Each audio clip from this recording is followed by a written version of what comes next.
Does he have it? Medeiros is going to get it. Look at the toss! They haven't got it! He's on the outside line, though, going into the fastest corner on the circuit. Surely this can't work. Dominic Ligner has got a sensational run outside line now, though, for the heavy braking zone. Around the outside goes the Audi R8. Look how much Miller's caught back into play. Exactly. Miller's still such up. He's not on second and change. All of a sudden, Miller's back in play. Can Barry do it? Big Barry's going to do it. Big Barry!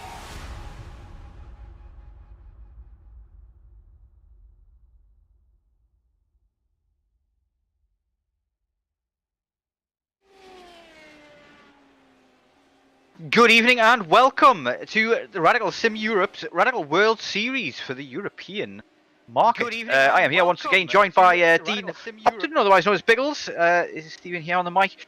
Looking ready forward to another fantastic race.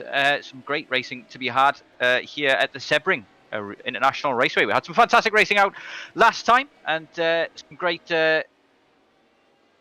action going on track. Lots of incidents.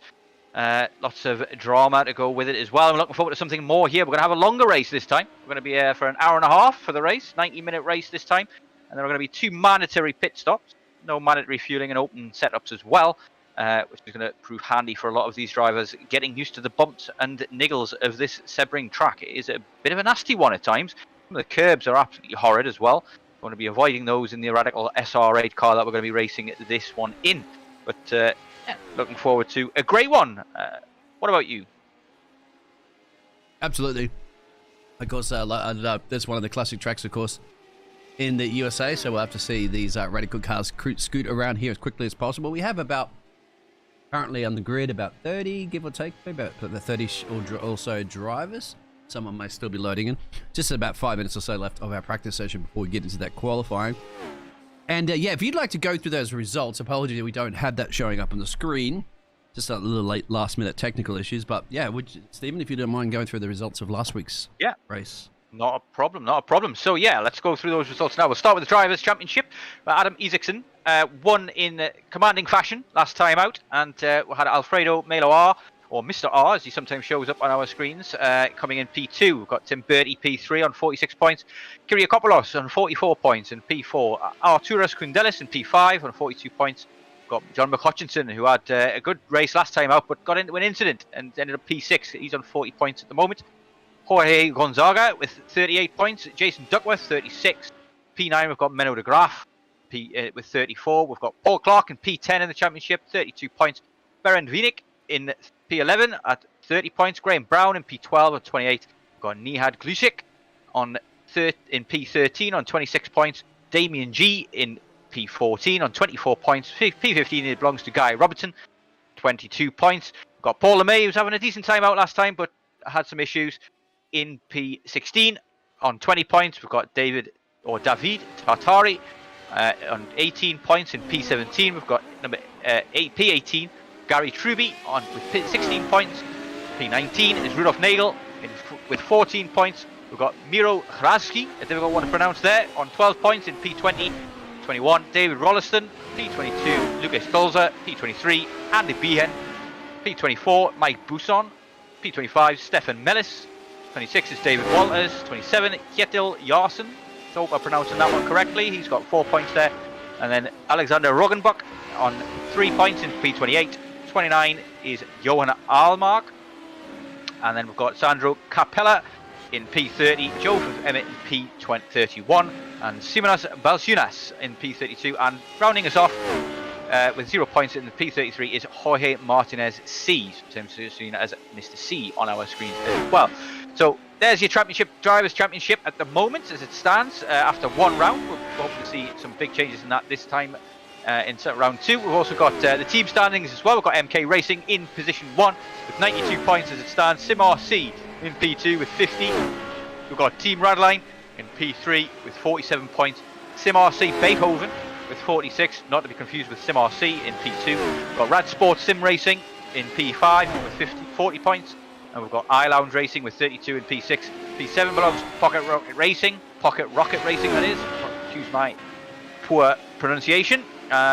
With 30 points, we've got Team GB in P8 with 28 points. We've got Sim RC Mozart in P9 with 23 points. Got Two Brothers Racing in P20 with 20 points in P10. Tiger Racing Team in P11. P12 belongs to the Essential Racing Team with 1 point. And in last place in P13 is Charles Cheeky with 0 points so far. So that's our team championship. Currently MK Racing standing in good stead in that one. We've also got 3 different SimRC teams as well. We've got the SimRC Beethoven and SimRC Mozart as well. And I apologise in advance if my Fs are a bit untowards this stream. I have lost a tooth. I currently look like a pirate. Somalian. Oh, you lost a tooth? You look like a pirate? Yeah, big gap in my teeth at the moment, so some of my F's slur a bit, and it's a bit difficult to pronounce certain words. But we'll muddle through, I'm sure. But yeah, it's just biting into a chocolate bar the other day, and I lost the teeth. I lost my two front teeth when I was very young. When I was 15, I fainted and hit a bad patch of ground and lost both front teeth, and I had them both replaced with crowns. I believe they're called the world over. Yep. And one of them just snapped off for biting into a chocolate bar this weekend. So it's going to take me a week or two, I suppose, to get a dentist appointment to get that fixed. But we'll muddle through. And yeah, that reminds me. I've got to go in there and get a couple of cavities done on my teeth. So that's it's never pleasant. It's like I got an hour drive, an hour to go to the clinic as well, 2 and an hour back because there's nothing around here. So what you get for living in the middle of the jungle. That's what I get for living in the middle of the jungle. All right. And, but yeah, g'day everybody in the chat. Hello, evening guys. Good luck tonight there, Owen. Yeah, we've got John McCutcheon in there saying hello, and even Bremer as well, giving us our first information there. We've got an SR8 doing backflips. Yeah. Oh, they're only down a couple of seconds now in the practice session, so that's the reason why they're just messing around. No doubt. We can't do that anymore because it's qualifying time coming up in a second. Certainly is. We've got some chat going on in iRacing as well. Somebody's asking there, is there a record number for a 90-minute race? I believe we've got a very decent turnout for what is 17 corners at Sebring on a very, very bumpy racetrack. The Radicals do not like it, but I imagine a few of these guys have managed to work out some of those kinks with their setups. And 2 mandatory pit stops, if I didn't mention that already. In the race as well, which means that if somebody does have a bit of an incident there early doors, they'll have the opportunity to come back a little bit because people ahead of them will have to make 2 pit stops still, and they get an early one and maybe stretch a stint out a bit longer. Maybe. There's the weather currently at the moment, so it is 27 degrees Celsius track temperature. It's not too bad, I'd say pretty ideal there, partly cloudy and not much wind, 2 miles per hour. It's light cars too, are they? So they think the wind would kind of affect them a little bit, but today. Yeah, I mean, not sure. I mean, GT3s are no better, but I'm not sure. 27 degrees doesn't seem like an overly high temperature, but you generally want it to be a bit lower for the better grip and things once you get the car warmed up. But I was doing a little bit of running in these cars at this track just before we got underway. I was nowhere near the pace of these guys who've probably been practicing all week for this. I just literally did 4 laps. I don't think I even got a valid one in, but I was hitting the 158s, and I'm pretty sure these guys are about 5 or 6 seconds quicker than that, but they've got setups and everything else. It's going to be very interesting to see how qualifying plays out here, though. Just got to turn off the audio there at the moment. I just wanted to make sure I didn't get any of the drivers coming through the broadcast. There might be some, something like that we can't restream. Anyway, hello, welcome everybody. This is being restreamed, of course, on JPB as well as the Radical Network thing. So, my 2 tends to drop a few little frames with myself and Restream don't tend to get along too well. Get along perfectly fine when it comes to the likes of just streaming to YouTube and to Twitch and all that sort of jazz. I can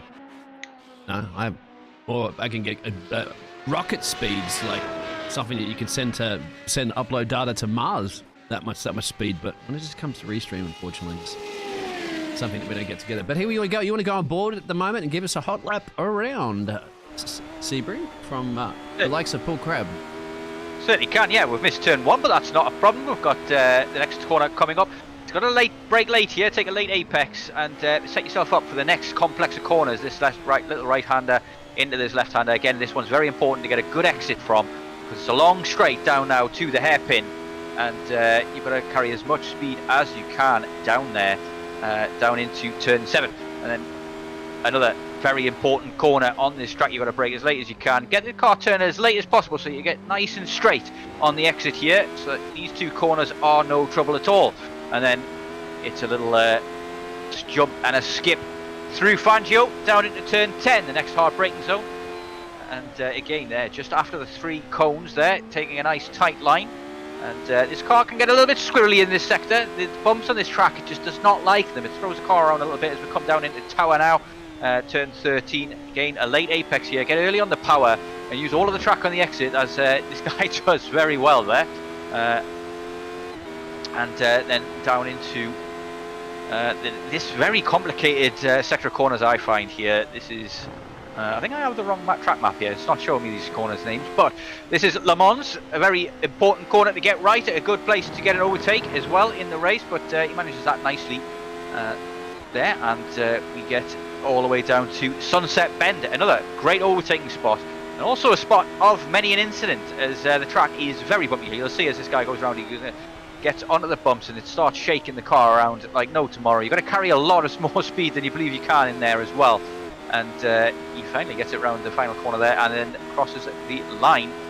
And not a bad time at all there from Busan. I think it was 154.7. Yeah. So on the ball. There, as you can see, but Paul, just about Paul a Crab's very second off. As you can see, those times are starting to roll in. Thank you very much for that. That does take quite a bit to go around here in a radical car, doesn't it? And you said bumpy, especially with the sun that is kind of setting off in the distance. That can really get into your eyes, can't it? And it really makes it difficult to spot, especially, I think you said around, was that Le Mans corner or something, where you try to see your braking point on the track. Yeah, Le Mans is one of those odd ones as well, where you can kind of go off track just before that one as well. You've got to, pretty much, in order to get a very good run through Le Mans. But, yeah, it was Paul Crab that we're on board there with. No, he gets himself up to P6. Decent. Not bad at all. We've got Isaacson, obviously current championship leader, holding pole position at the moment, with McHutchison just behind him. And we had McHutchison, the Scotsman, in the lead of the race for the majority of our time out last time in Zandvoort. And yeah, he got overtaken by Isaacson and then immediately got into a bit of a scrap and a tangle with another driver, and came out worst off for it last time out. And hopefully he'll be looking to gain some more points championship-wise this time out. But yeah, it's a tricky track here, Sebring. Yeah, we'll see how Jürgen can hook this one up, because it looks like he's flying, actually. He's got a couple of purple sectors, and that corner he just mentioned there, it's just sweeping around. Look how bumpy he's exactly said. Are we off-road cars here, or are we on a road course? Certainly looks like it. And this should be a pretty quick time. Will it be to beat Isaacson? Yes, it does. There it is. What's that baby on quite a margin. By quite a margin. 3/10 he's beaten him by there. But that is his first lap, so the tracker will have rubbed it in a little bit and come to him a little bit, as that is the case with iRacing and all sim races. Racers that as the session goes on, the track rubbers in, it lays down a thin veneer of rubber from the tyres, and that gives the drivers a little bit more grip. But that is only to a finite point. Eventually, in some of those extended 12-hour races and the like, eventually you start to lose grip because of so much rubber gets on the track. But I doubt we'll see anything like that in the 90-minute race that we're going to have today. But 3 minutes remaining of qualifying, and yeah, there's a number of times coming in thick and fast. John McHutchison's managed to get it up to P2 after a quick lap, and Dolza gets himself up to P11. Kyrgiakopoulos, who had a great showing last time out, did well, gets up to P10, but you'll be looking to get higher, a little bit higher than that this time out. Let's see whether or not Adam here from Sweden 276 car can respond to John McHutchison and the team Redline. They're just up with that in P2. And can anybody beat Jürgen's time at the moment? That's 3/10 more than anybody else. We'll see. As we are seeing Swede on his flying lap now. Let's see what times he can do. It's sector 7 now. Split up into 7 sectors here.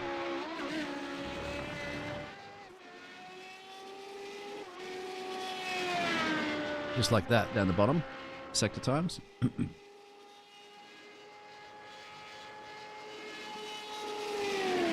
That's not going to be too accurate for us actually to show that, but it's just more of his. It's just comparing it to the other drivers that are nearby. Through Sunset he goes though, and across the line. And Oh, that's it. P2, 52.8.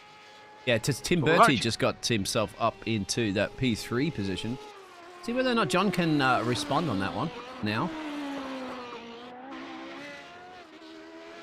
Purple sector's coming in thick and fast from the top 9 or so drivers at the moment.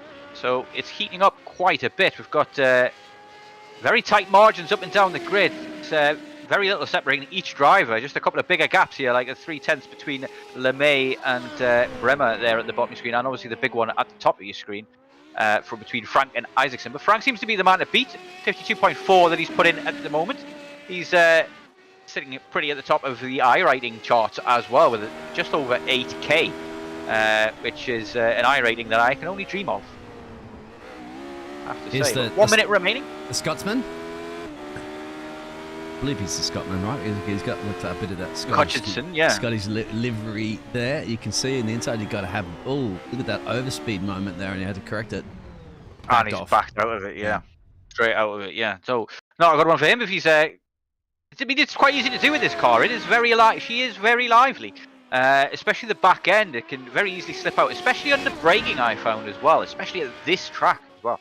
But the standard setup that I was using, I imagine these guys have probably worked out a few of those kinks, but the standard setup that I was using just a few minutes before we went live was very tricky under braking. I've got to say, certain areas, if you hit the bump just at the wrong angle as you were braking, it just yeeted the car totally. As mate, getting big sideways there. It's very easy to save as well. It's such a fun car to drive. Very easy to catch these slips, but they do cost you time.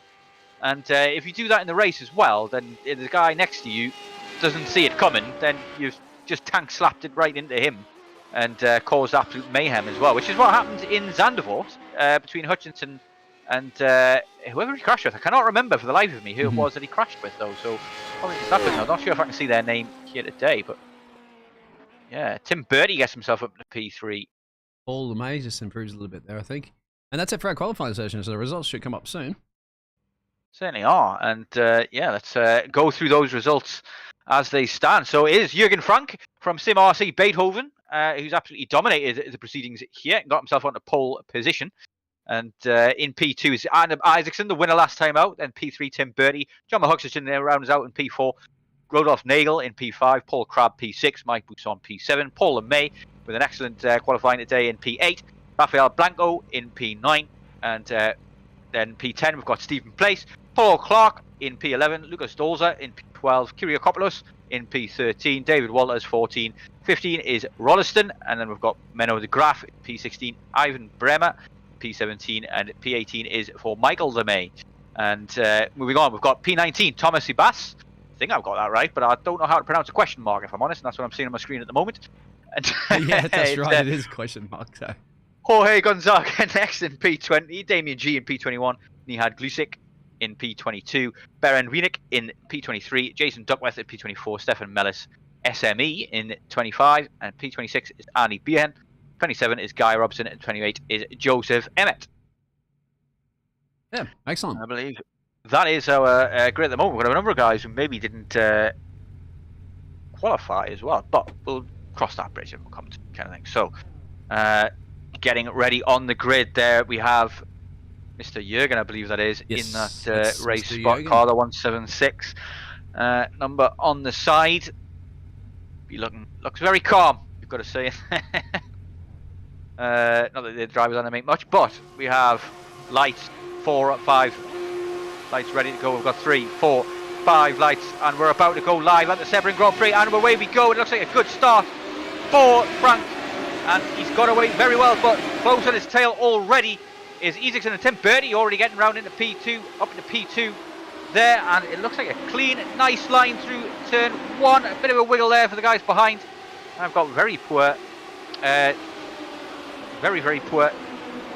liveries here, not showing up properly at all, but it looks like it's clean so far through turn 1. No major dramas, no offs, no big spins, accidents, and there's a bit of contact there, and the blue carpet's gone around, and it looks as though that is Kyrgiakopoulos, who has gone into the gravel and the grass, and that is not ideal, but his car looks in decent nick. He doesn't have too much damage. That is not ideal from him, but Frank still leads the way. 4 tenths, 5 tenths gap now to P2, Bertie, who managed to get the jump on Isaacson into turn 1 and has managed to solidify that P2 position in his name. Decent start. Yep, absolutely. Good to have to say, just a couple of drivers going around, but that's kind of what you would expect as everybody's charging themselves into the first couple of turns. But the rest of the field looks like they got through there quite well, and there's a couple of battles brewing at the moment. Here is Rafael Blanco. Yeah, we've got G dropping down the order at the moment, but lost him already off the standings on the left-hand side of the screen there. And yeah, some battling going on up and down the field. Some great defensive work being shown as well. As, drivers defend their inside line, keep things at bay. Oh so yeah, Blanco who's gone deep? That's Bremer there. Looks like he's gone off. Yeah, there's Bremer. And lost a few positions because of it. Oh, this is close to the top end. Look at this now. So it's the teammates. Oh, that is indeed. Sim RC Beethoven between them both. And look at that. That's actually Adam that snuck on through. Sorry. Yeah. Certainly. So look at this. Yeah, all 3 team members are here leading this race. Wonder if these guys are in VC together as well. And we've got Sim RC and Sim RC Beethoven. Yeah, we've got Jürgen Frank with Beethoven and Tim Bertie with Beethoven, 2 Germans in the same team. And then we've got splitting the difference between them. We've got Adam Isaacson get himself batting into his P2 position that he will rightly think he deserves after getting that in qualifying. And yeah, gets himself in between those Beethoven men. We've got a couple of drivers have gone down to pit road at the moment. So Paul Clark's gone down there. Dennis Kalopoulos, I think there. Bernard has gone in there as well. So yeah, maybe some early pit stops. Maybe some damage. I wouldn't imagine too much damage, but it might be. It's early doors as well, though, because of the mandatory 2 mandatory pit stops. That's here. Right, yeah. Because you can't pit early, and everybody else in front still has to pick a pit stop as well. We've got to move there on. That is looks like it's Rolliston going around Bremer, was it, or was it? Yeah, Irvin. Yeah, Erwin Bremer. Yeah, exactly. You're right, David. And Owen trying there, I think, there on David. Yeah, not a bad move around the outside, but it looks as though Bremer is not giving up easy. He's trying to sneak back up the inside, but nothing doing as it stands. So there's that other attack just in the background there. Seems to have calmed down a little bit. A little bit of swap there from Gonzaga and Walters in the background as well. Looks as though that's he's just, blinking. Somebody blinking, yeah, that is a nightmare for driver behind. I have to say, I was dealing with that today as well. The guy was nice enough in my GT3 race to just give up the position and not fight it and let me pass, which was very nice of him. But I can't imagine this. Oh, there's somebody off there. That looks like Blanco off on the grass out of Le Mans and losing positions left and right as he loses a great deal of time there. And he's going to lose another one to Graf as well. Costly mistake from him. It cost him 3 positions there. Yeah, it did. That's just that little off-track moment, isn't it? And just like that, especially at the level of competition and how close everybody is. Further back at the moment, there's a little bit of a few battles brewing here. That is slow and confused at the moment there. We're confused at the question mark. Going to pit road. So yeah, people going into the pits early there, just trying to get their pit stops. The mandatory pit stops in early as well. That's looks like Paul Crabb is in the pits as well. He's dropping down the order quite rapidly on my timing screen. But the story so far is the gap at the front has elongated a little bit there. Frank's managed to gain a whole second over Isaacson, and Isaacson has now gained a whole second over Bertie as well. So I'm wondering if this is part of these guys' plan, or whether they talk to each other and they've created these gaps on purpose to not give toes to the guys behind the Hutchinson. All over the back of Bertie though, looking at very aggressive as things stand. And we've also got Poussin all over the back of May as well, who's managed to gain a place from the start. Got Rollison and Graf both at 4 positions, and Robinson down in P20 has gained 7. Which is huge news. Exactly. Bremer up 7 as well. That's pretty. I almost missed him out. Bremer there in P10, up 7 positions. Fantastic racing there. A few little moments, wasn't it? Because we know this Rafael Blanco there had a little bit of off-track excursion, and that's why he's dropped 4. And there's Delza behind there has dropped a couple of places, but they're trying to make this one back, as you can see on your screen. Certainly are. I mean, there's a couple of places you can get a slowdown here at Sebring, but they're not usual. Not like say Red Bull Ring, which I've been racing all week this week, and I think I've got to slow down every single race I've done. Oh, look at that! A bit of the grass consumed there from Dolza, and he's now got LeMay right up his backside. This is a different May than the P7 May, but I believe they might be the 2 brothers team. Correct. I could be wrong with that, but yeah, it looks like they are. So looking to gain positions, but 53.9 fastest lap comes in from Frank, who is absolutely running away with this at the moment. 2.3 seconds the gap there, but we've got a turn move going into turn 1 as is Graf and Blanco going side by side, and the inside line proves very, very powerful there as looks like Blanco gets the move nicely done. We've got brilliant camera angle there. Terrific camera from you there, I have to say. Yeah, you get better half the time. James is a lot better at me at this because he does it almost like 3 times a day every day. But yeah, that's the beauty of the software that we have. Some special tools that are part of the JPB network that not everybody has.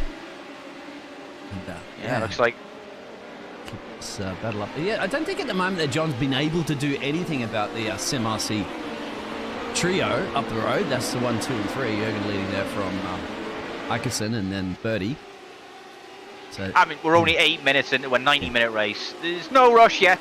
There's a lot of racing still to be had, a lot of mistakes still to be made, and so far, concentration terrific racing on his face there at the moment. He's just trying to do his best. Give us a wave there, John. Your vision's a lot better than mine to see through that tinted visor, but I have to say the graphics have improved considerably since I first started with iRacing. Maybe not the best looking sim racing game out there. I think sometimes ACC can look absolutely gorgeous. It can, yeah. But this one is definitely not to be sniffed at, especially the lighting at times. Oh and, yeah, with the rain. It is getting a lot better, and it also depends on your GPU and your computer as well, so you can really crank it. I've got most of this cranked up to the best. You can tweak a little bit more, but it's difficult in certain races, of course. So you drop frames when you go into, say, nighttime racing, and you have a field of 50 or 60 cars on there. That's when it can start, burning through your transistors on your GPU. Certainly. I mean, I'm rocking a 980 Ti, just to kind of give you an idea of how behind on the times I am in terms of GPU. Yeah, here's an accident, I think, or a moment here from Andy. I don't know if that's just a register of a little bit of an off-track excursion, or has it gone too deep into the air? Let's have a look. There's a rear end lock up and slip there, and there's hopefully it gets back off the racing end. He's okay. Good to see. Maybe a bit of an issue on my side, but I'm not. Yeah, I'm not seeing that on my screen. Oh yeah, but, sometimes unfortunately those replay systems don't show too well on your end. Too much you can do about that. Nothing to worry about in the end, but yeah, it's just between us really. But yeah, that's not gone well for him, that little spin, but he gets back and going in short order, so could have been worse. Is this a little bit dinged up at the back here? The car up the road there of Ralston? Yeah, maybe. It looks a bit dinged up, doesn't it? Certainly does. Maybe that ring's not quite straight as well, and there's a bit of a kink in between the brake lights on the back of that car there as well. I wonder if Blanco has maybe got a bit too exuberant on in a braking zone there and given his own buttocks a wee bit of a sniff.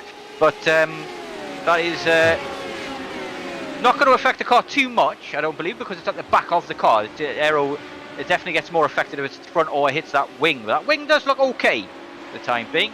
Maybe just a little bit of a love tap there. Yeah, you're right. Look at the gap too at the moment there that Jürgen's got on 2.7 seconds. He's sitting there at the moment going, I hope that I'm still connected to the server because I can't see any cars now. Yes, you can, and I'm finally on the main straightaway. Yeah, you got to worry sometimes, don't you, if you're alone on a track and you're like, I haven't seen anybody in a while, so I hope once again I'm still in this in the server, but. It must be a good feeling, of course, to have that track all by yourself. Must feel like you're in solo qualifying.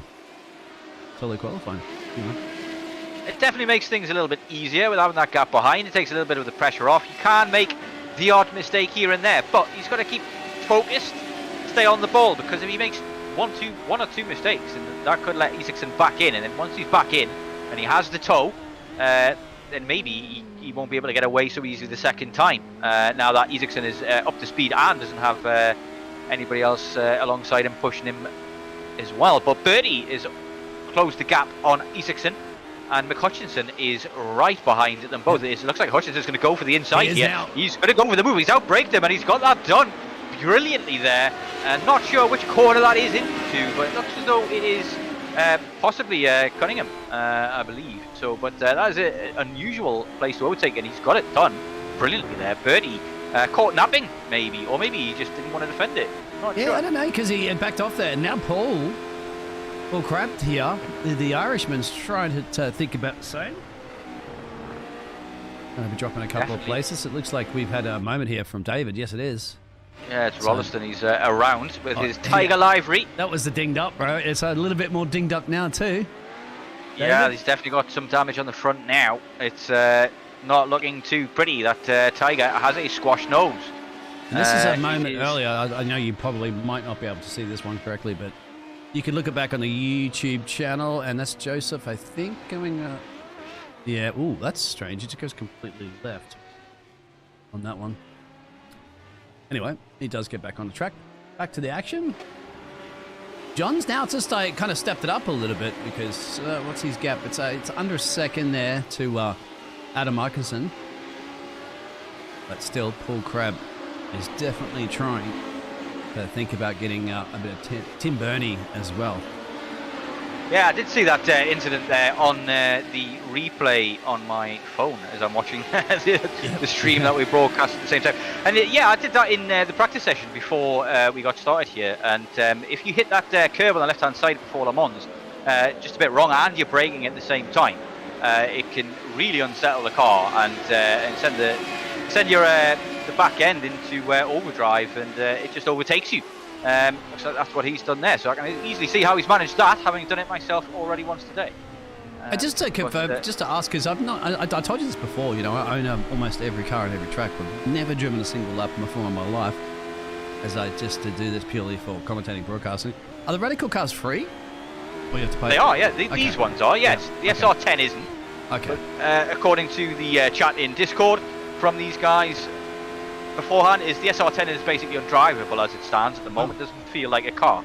And this one definitely, yeah, the SR8 is a lot of fun to drive. It's very lively. It moves around a lot underneath you, and it's very easy to catch when that happens as well. But if you get it wrong, like I think Jason did there, and you brake in the wrong curb or hit a bump too hard, it is ruthless and it will just spin you around. The other side of it as well is that it's quite difficult to really damage it. A couple of bits of dings here and there definitely cost you a bit of time, but it's not quite like some of the Formula cars, like the Formula 3.5 or the Formula W12.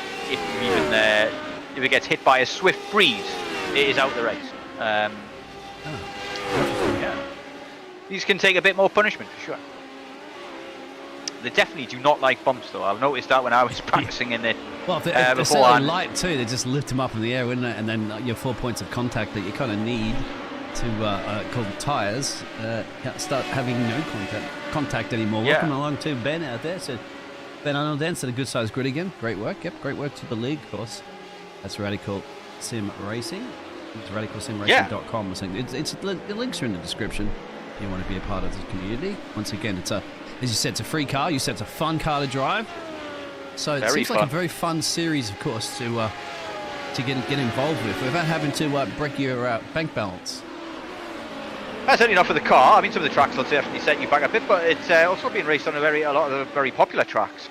Yeah, exactly. Well. So yeah, you're definitely at some point, aren't you, in the future, going to definitely even get other cars and race on those tracks again and again and again. Once in I had to purchase one track, I think, the other day for a league, and other than that, I haven't purchased anything well over a month or two before that because I already own them. And once again, everybody keeps going back to the same track, which is great. So I have to buy them again.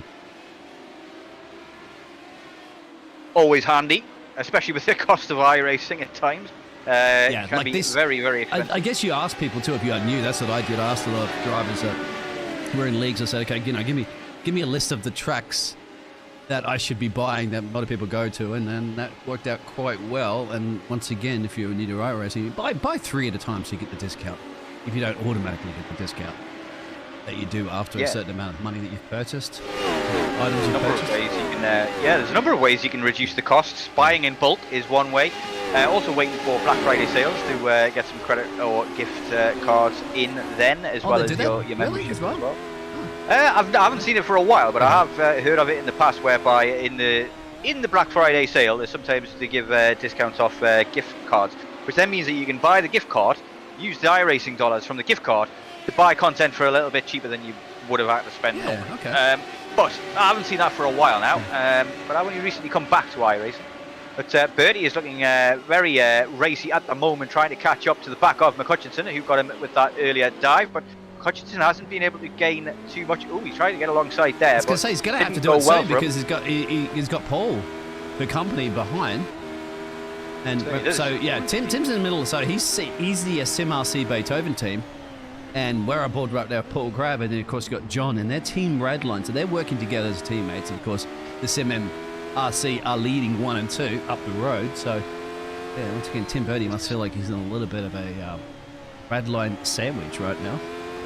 But certainly is, yeah. That's going to put the pressure on him because he's got pressure from behind, and he's got a kind of a car in front of him, parking it on apexes where he doesn't want it to be parked, and causing him all sorts of issues. But he needs to get his elbows out.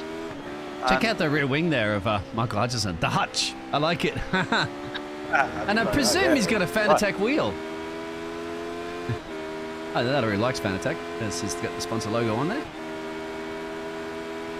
Not sure my trading paints is working quite correctly, but I can see, Touch Team Radline on there, so it must be doing something, my trading paints.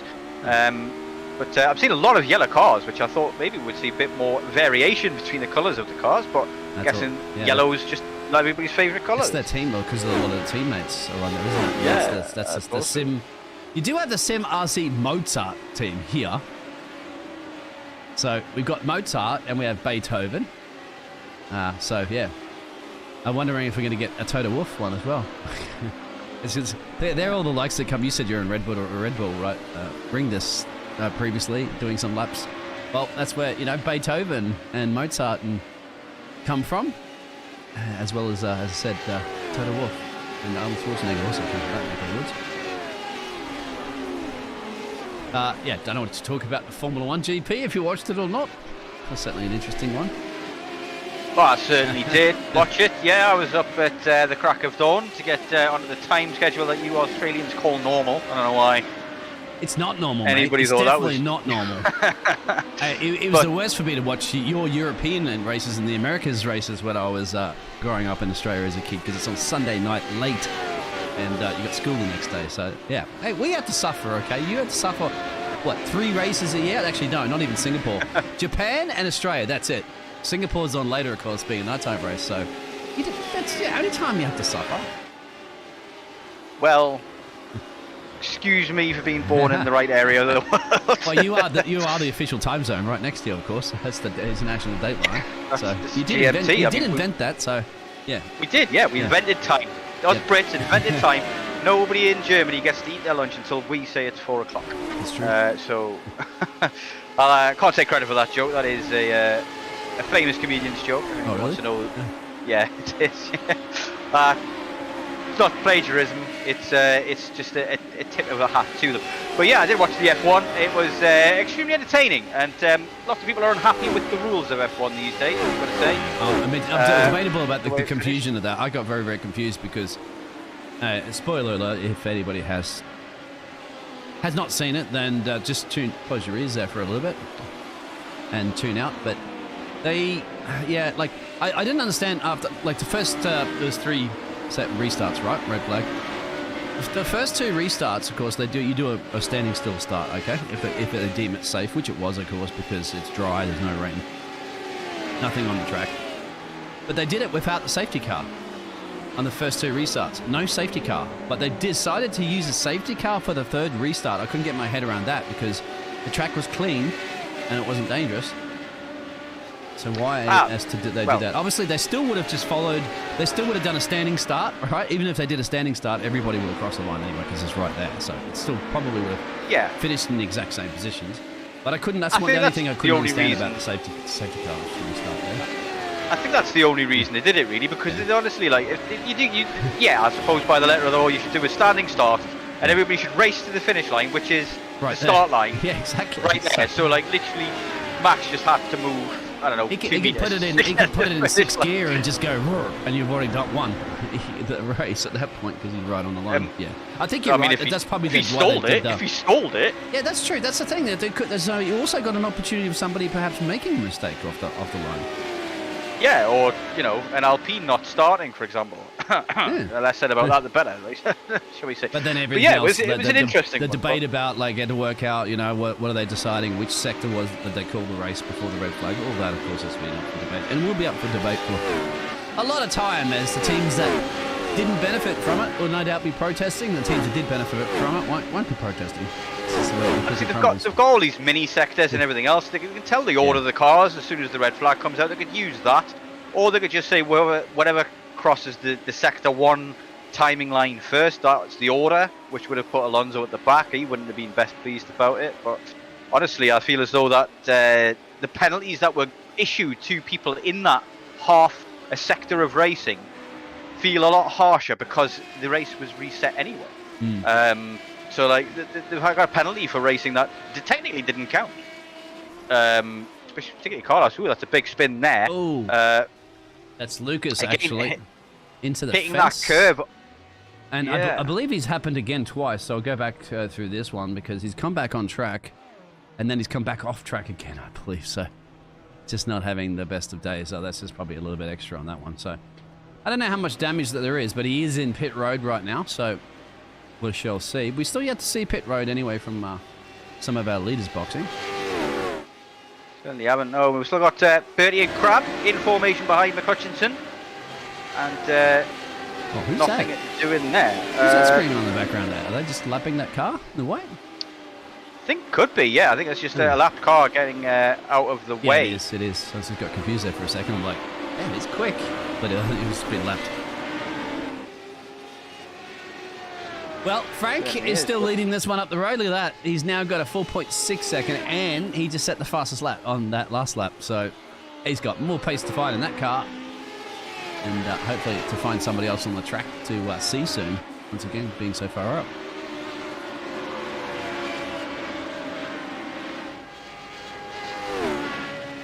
You can see how much that car lifts, isn't it, at that final corner if you really do run it wide and come up a bit of an elevation banking, isn't it?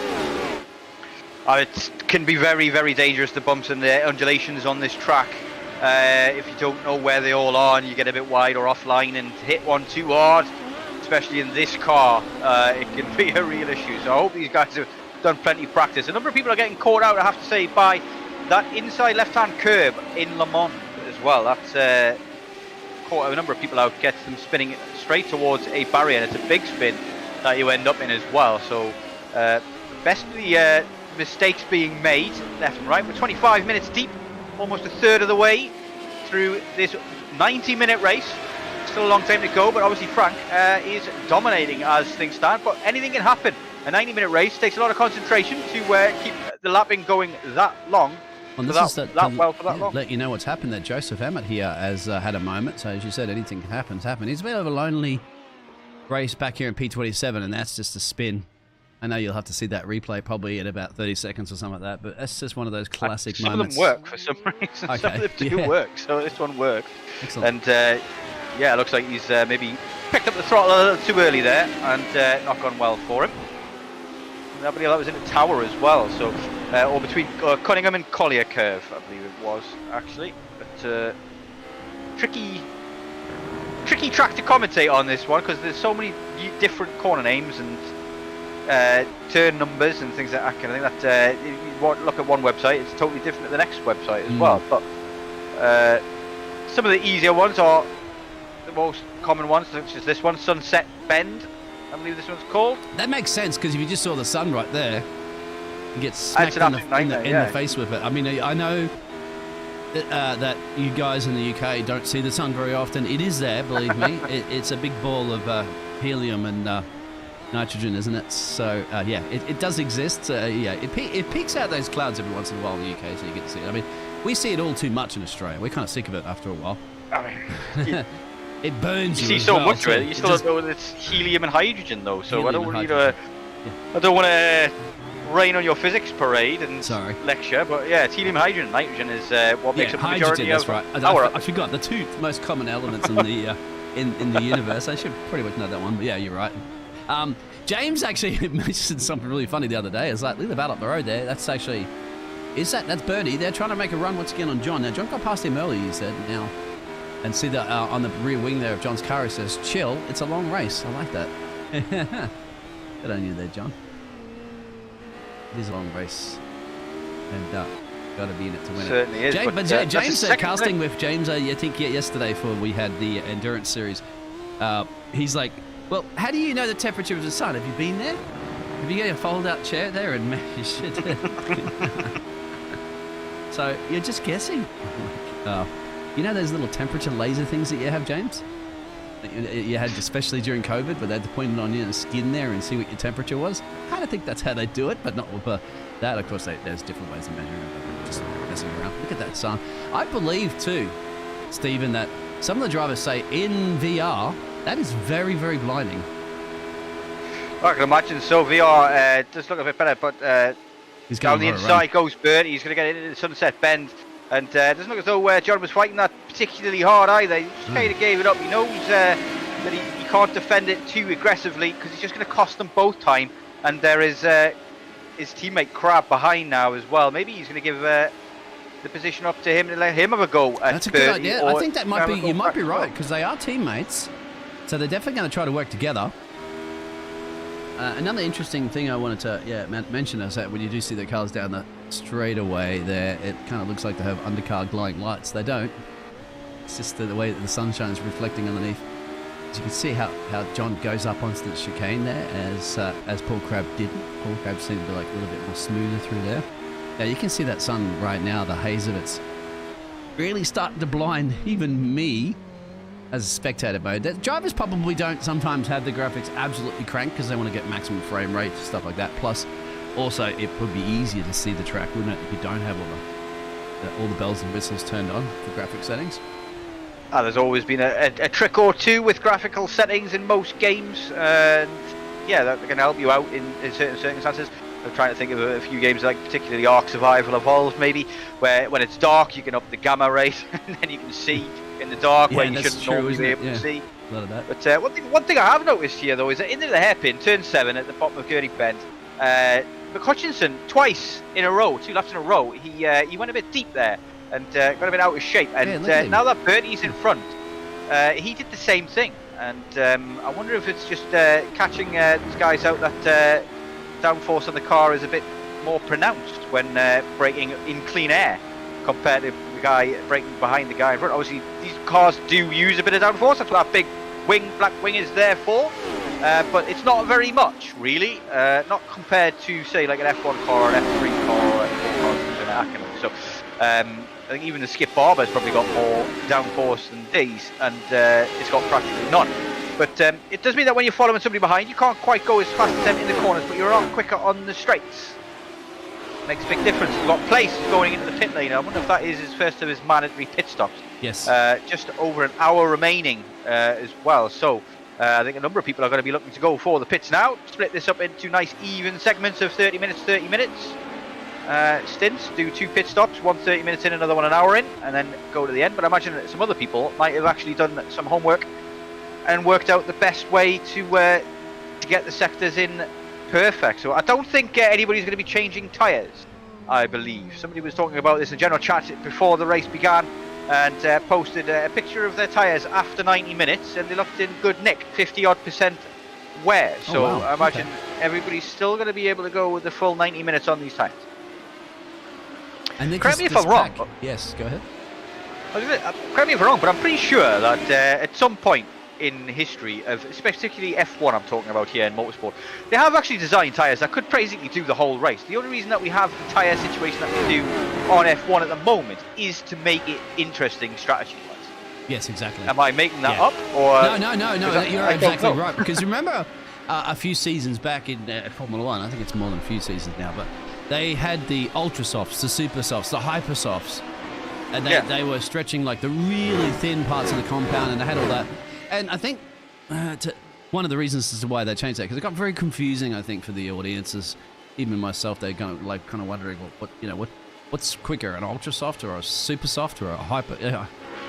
Like that. It was a bit much. I mean, they're all still there. They're just called C1 to 5 now, and then they change soft, medium, hard, depending on the track. Yes. So So obviously something like Silverstone, which are high degradation track, high speed corners, you get the harder 3 sets of tyres, or you can have the middle set 3 for something like, I don't know, Austria, where it's less degradation, some high speed corners, but not a great deal of hard braking zones. Then you've got obviously the very, very low degradation tracks, such as Spain, I suppose. I'm trying to think of a low degradation track at F1. There isn't really one, is there, to be honest. Suppose we just had Australia, which had very low degradation, even for Ferrari, which is a very difficult word to say without a tooth in the middle of your face. I think they used the C4s in Australia. Ah, so it is. Yeah. Okay. So Singapore, you'd probably be used the C5s. So, which is your softest of the tyre compound. So, yeah, something like that. Hey, interesting. Here's an overtake, actually. So, this is a battle for position. Battle of the Brits here. And that's Paul LeMay there on Andy. But is that Behan? There it is. So, it hasn't been a great deal of overtaking, but that's one right there. So then he is, and I'm wondering if stops are showing on my timing screen. I don't believe they are. But, I'll show you at the moment. I'll pull it up there so we get an idea of those pit stops that people have taken, and there you have it.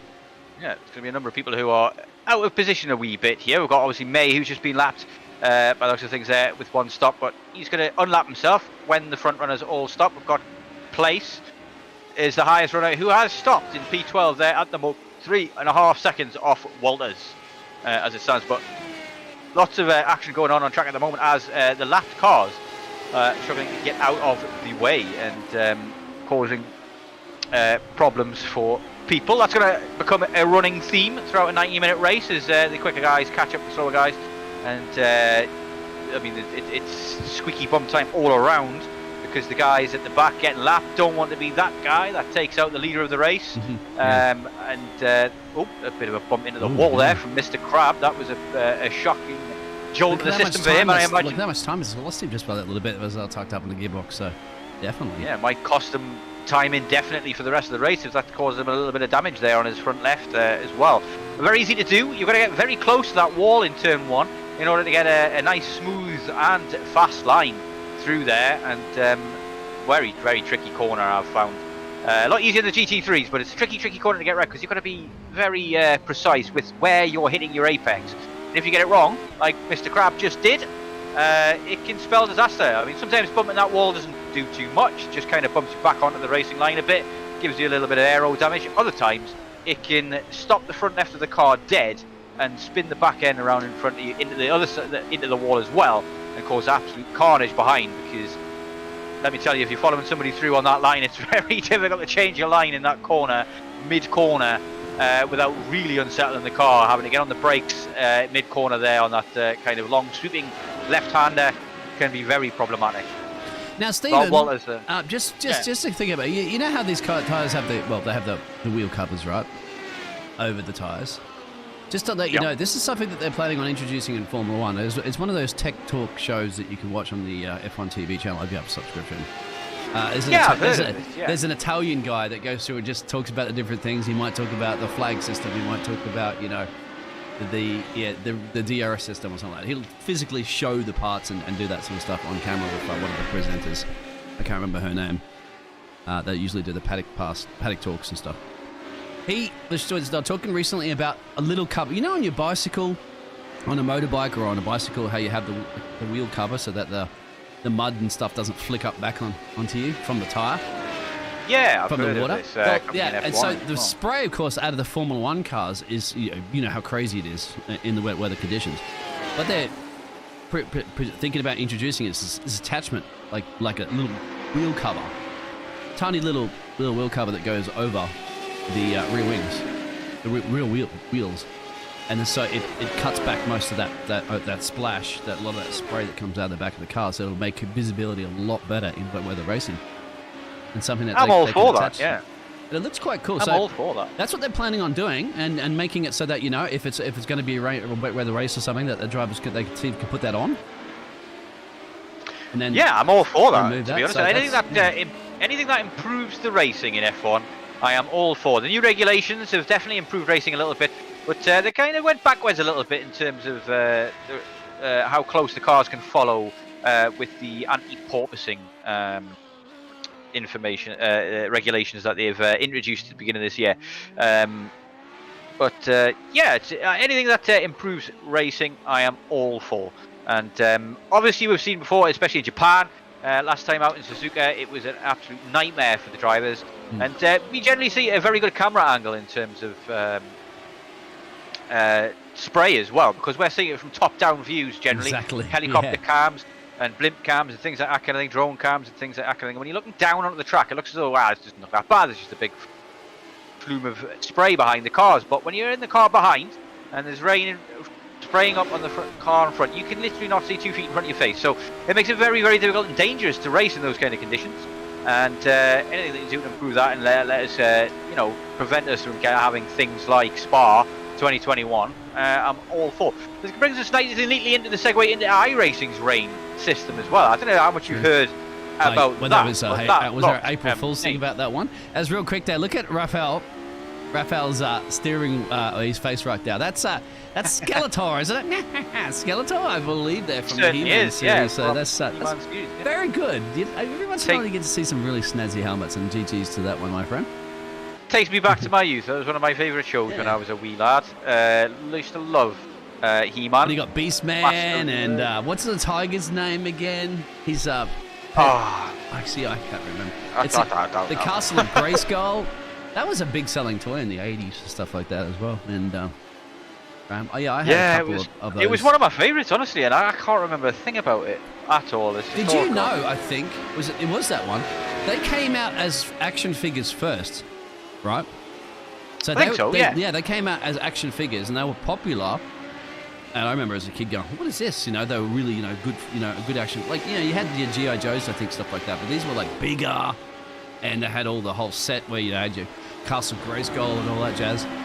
And it became popular that they end up having to make booklets that came out with them because there was no story when it first came out. You just had your characters. Nobody knew anything. It's not like usually it always came like Star Wars or something like that come from a movie or from a cartoon series or something, so then they make the product after it. This came from the opposite way around, as we're looking at Overtake actually right now.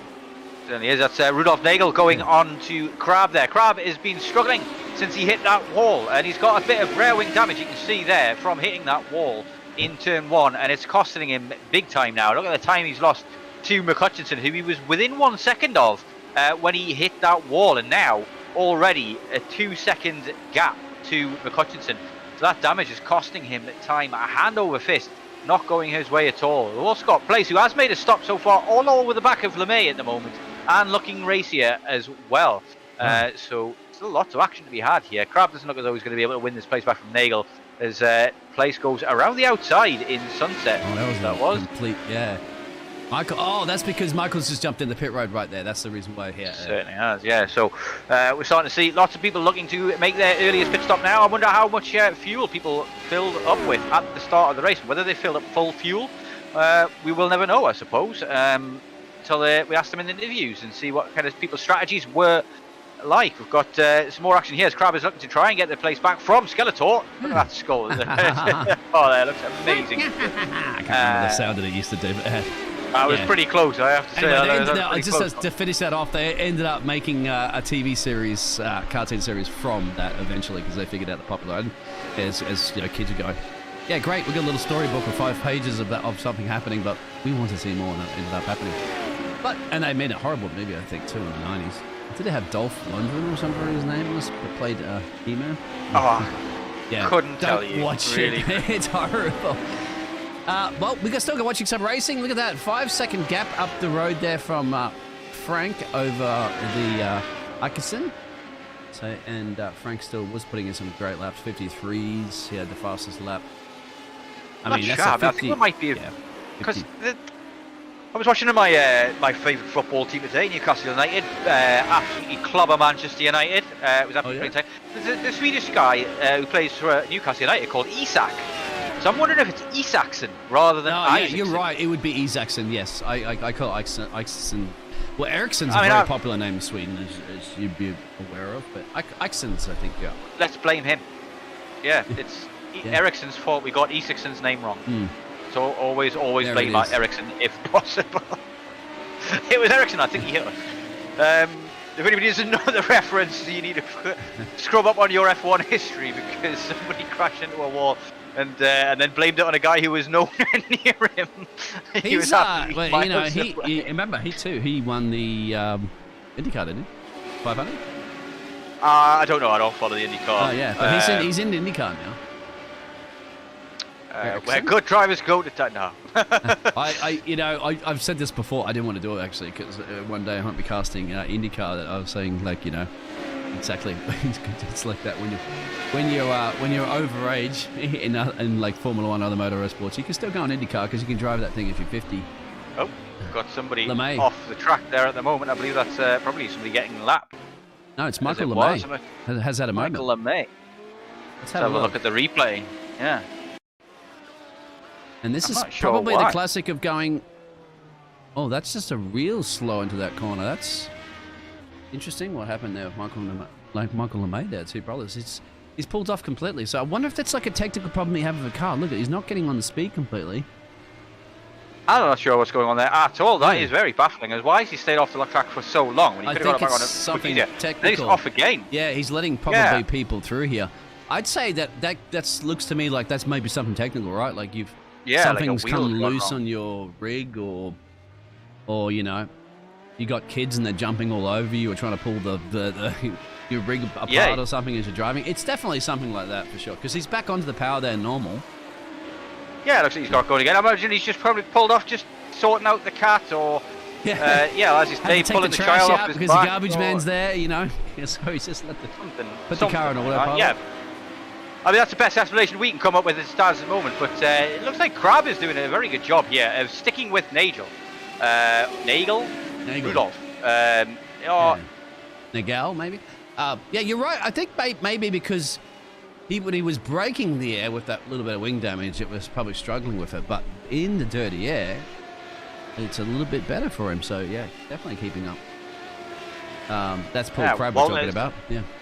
Yeah, Walter's now in the pit lane as well. We've still got a number of drivers who have not stopped. Guessing a lot of these drivers who haven't stopped, they've probably just fueled the car up full. It's worth remembering as well that you cannot serve your mandatory pit stop, according to the rules, in the last 10 minutes of the race. Oh, well, we've got 46 to go, so we're good for now.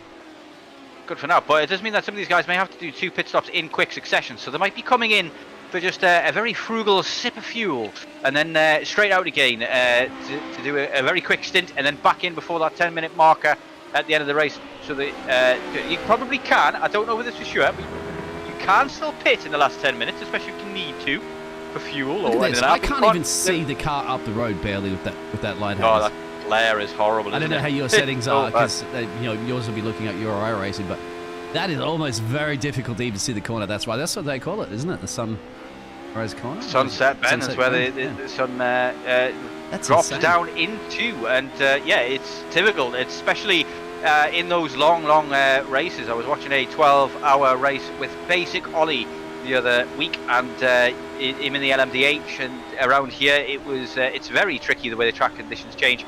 The sky changes and the darkness sets in, and becomes a tough track in the day, never mind at night or when the sun's blinding you as you go into every difficult corner as well, because Sunset Bend is not an easy corner to get right at all. There are about 12 different lines you can take through there, and all of them are perilous with the bumps in that corner, and the guys behind as well, especially if you're racing side by side, can really cause a lot of pressure and really mess your thinking up about what you're going to do. And if you're concentrating too much on the guy behind and you're not looking where you're going, it's quite easy to veer off, end up in the wall on the outside. And if you get it wrong on the inside as well, get a bit too tight to the inside, catch the wrong bump there, it'll spend you in a spin right into the pit wall, which has happened to me in a practice session or two, I have to say. So I mean, these is guys... it Mola? Molio? He says kebab and Biggles. Question mark. You are absolutely correct. It is Molio. Kebab and myself. The dream combo. Well, thank you very much. Certainly is. You might remember that fella, also known as Joel from the SLR. That's Joel. Oh well, hello Joel. That is Joel. Yeah. Glad to see you here. Thank you for turning up. Please don't forget to like and subscribe, everybody who is watching. Please don't forget to hit a like yet. Like and I need to do that now. Yeah, How Joel. dare you. I wonder how's Joel's Very going. dare Like, Joel's still racing, obviously, there in the F1. I wonder if you got into iRacing there, or ACC there, Joel? He's got the pace. Joel's super quick. Certainly is still racing in F1. He is, yeah. So I imagine, I believe he's turning off assists this season. Oh, good. And dipping his toe into the Tier 1 scene with mixed results. Should we just leave it at that, shall we, Joel? But Are you still casting over there? I do from time to time. Yeah, I haven't cast this week. I've had far too much on this week with the car crash and the insurance and. Oh, that's my right. shoes I was going to falling ask you out about how that panned out. Yeah, you said it. Everything else Was a write-off, wasn't it? Yeah, it's a write-off, and it's the insurance company is refusing to pay what the car was worth. They've actually came back to me this week and said, we don't give you what the car's worth because, as we say in our policy, we only give you what the car's worth. So that is literally how they worded it. It doesn't make any sense to me either. But yeah, I've argued the toss. I've rejected their first two offers because, yeah, I mean, I literally, I can see how much the car's worth because there's only 7 or 8 of them for sale in the whole of the UK. And they're selling for about £3,500 to £4,500 pounds. Ah. And they're not giving me any money of that. So I'll have to make some calls and get it sorted out. Guess who is in here? The chief, the man himself. Now, I know Mr. Austin Chief. He's got like half the SLR community in here at the moment. Welcome along, guys. yeah, I actually remember to post the video before I started this time, so they all know where to go this time. But welcome, Chief. Great to have you here. Please don't forget to like and subscribe. But your support is always appreciated. Always about to support his fellow sim racing community people, I suppose, is the way to go. But Bremer is currently right on the back of Busan, and this is a race that's been hotting up for a little bit of time now. And there's a bit of damage there for Bremer as well. No stops from either of these guys, and as it stands, it is Bremer who is the quicker of the two. Good 4/10 quicker the last lap around as well, and closing that gap rapidly. But with that little bit of damage, maybe he is going to make this a little bit tougher than it needs to be. But look at that line that Busan is taking through Sunset. Very, very tight line there compared to Bremer. And Bremer seems to be carrying a lot more speed because of that, using a lot more of the track. It's like you've squeezed it together when you're upset. It's not a perfectly round steering wheel. It's more of an egg shaped, isn't it? Elliptical orbit kind of thing. We're going back to the physics talk as well, yeah. Look at that, once again, that blinding light. I was just wanted to mention too as well, another track that reminds me of, with that sunset directly in your eyes, is Phillip Island. So if you get a chance to go around Phillip Island track... Oh, something's happened to Mick Hutchinson. Sorry to interrupt, yeah, but he's dropped a position there, and dropped quite a bit of time as well. Like, is that a 9-10 second gap that's been created now between him and NATO? Let's have a look at the replay. Good catch on that one. There, is it the fence? No, it's contacted the fence. That's a big shunt as well, and you can't even get reverse gear there as well, but reverses back at the track nicely, and yeah, avoids the racing line. Decent rejoin in the end, but that was a big hit. That's it. There's several times he's had an issue there, and that's the hairpin. Turn number 7, down that back straight there. It's a tricky one to get right. You've got to brake later than you think you can. Into that corner I've found in the GT3 cars especially, and you can brake even later in this car. Look at the right hand side there. Look at the left hand front left. It's really low to ground. I'll see if we can get the nose cam and see that one.